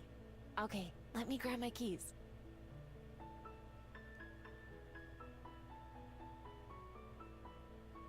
Okay.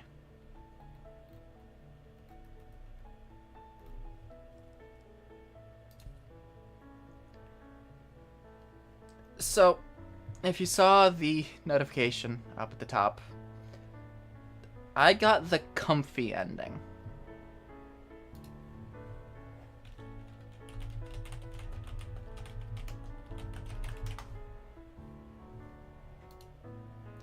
I am curious about the other endings, on just how to get them. I know you can get Aspen endings by taking the Aspen route.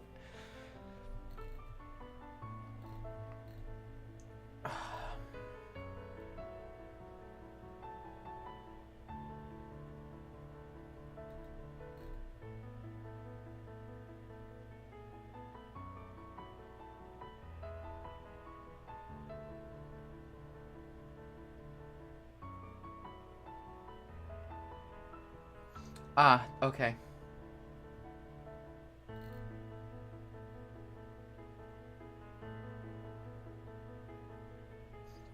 So, my choices did impact the ending that I got.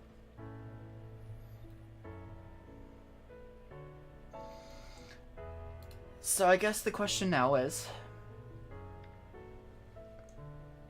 how do people feel about it? I could go through and get the other endings on stream, but I feel like that's probably something better for me to do on my own time.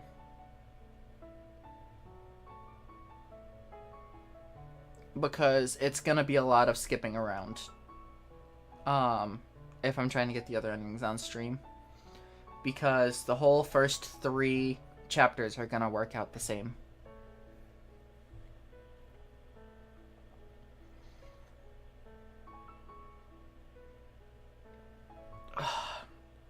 Sorry, I was not expecting to get this emotional over it.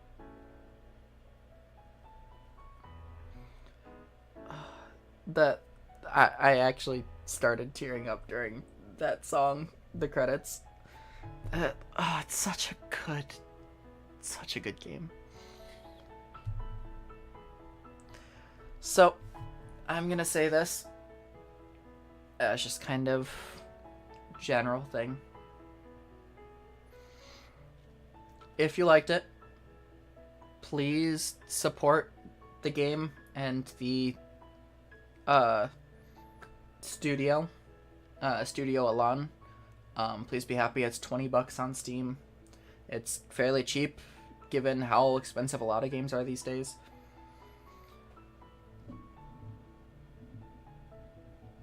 It was so good. I honestly feel like I might go and try and grab some of their other stuff. My issue with stuff like this, unfortunately, is I get way too attached to the characters. As much as I would want to play Studio Alon's other games,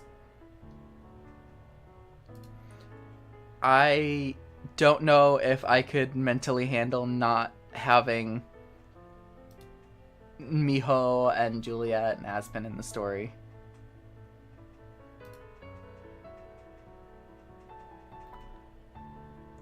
Because, yeah, right now there's a demo for a new game called Summer at the Edge of the Universe with an entirely different set of characters.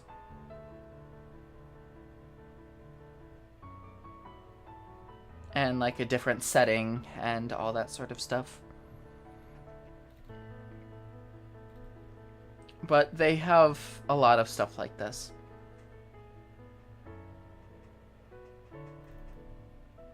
So please go support the developers. Because this has been one of the greatest stories I've ever seen.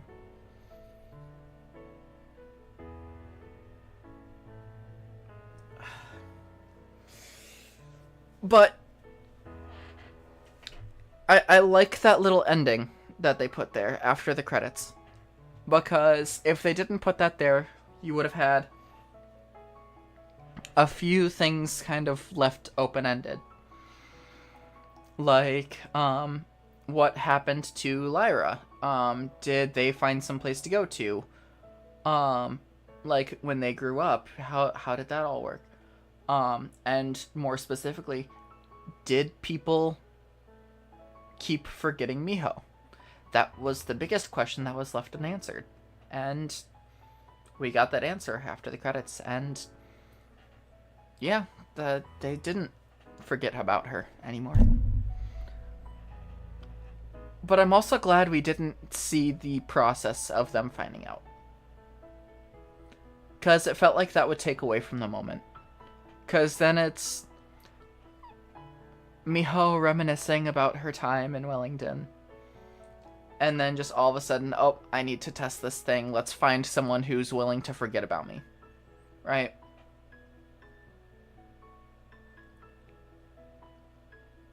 But the fact that we didn't see that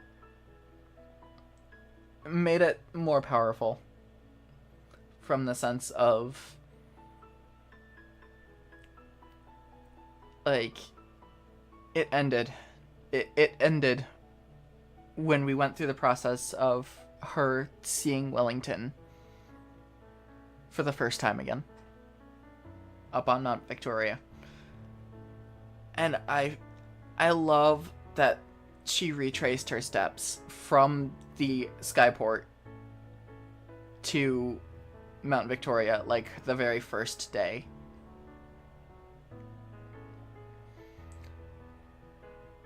I absolutely love that they did that. It made it so much more...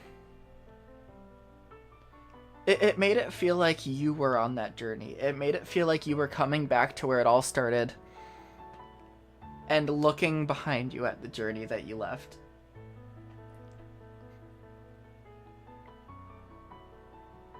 The one thing I will say, I wish we got to find out more about Xiangyin. Like, they mentioned that one day, Miho possibly going to Korea or America or somewhere to talk with people who knew more about Xiangyin. I wish we saw more of that. But it also kind of feels better that they didn't. Because the story was Miho's, not Xiangyin's.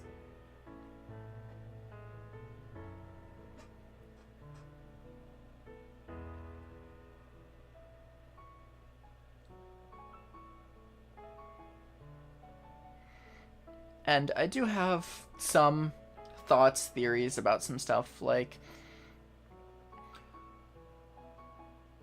what caused Miho to become a Gumiho, right? Because she was originally just a plain fox. And she didn't become a Gumiho until after she met Xiangyin. And there was that moment where at the end, when the power was finally complete or whatever, that dream that she had, the scroll with the ink kind of separating her human form from her fox form until she reached out and grabbed it, right? My thought with that is that Xiangyin gave her a purpose in that scroll, and that is what separated Miho from being a fox into going and becoming a Gumiho, right? It's that moment of that scroll, that purpose was what was holding her from being a Kyungho, right? And that's kind of what I got out of that dream sequence, is because that paper was separating, well, that ink, I guess, was separating her fox form from her human form. And once she finally reached through the ink, she connected the two. And so my thought is that kind of concept of that ink being the driving force in her having her separate lives as a Gumiho between the fox and human forms. And then as she moves through that purpose of please be happy, that is what combined them. And that's just me kind of conceptualizing that sort of thing, but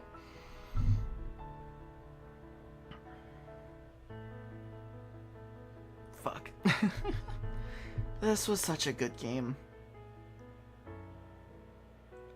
It's the sort of thing where I know a lot of people talk about how there are games that they wish they could experience for the first time again. I don't know if this one's going to be one of those for me. I feel like it will. But at the same time, I feel like if I ever replay this again, it will still affect me just as much as it did this run through. So I don't know if wishing I could experience it for the first time again will be accurate. Because I feel like it'll impact me the same. Even after knowing what's going to happen. Because even now I'm like...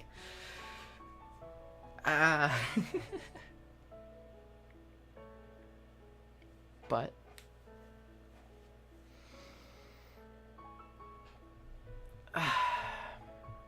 I think... that's it for today.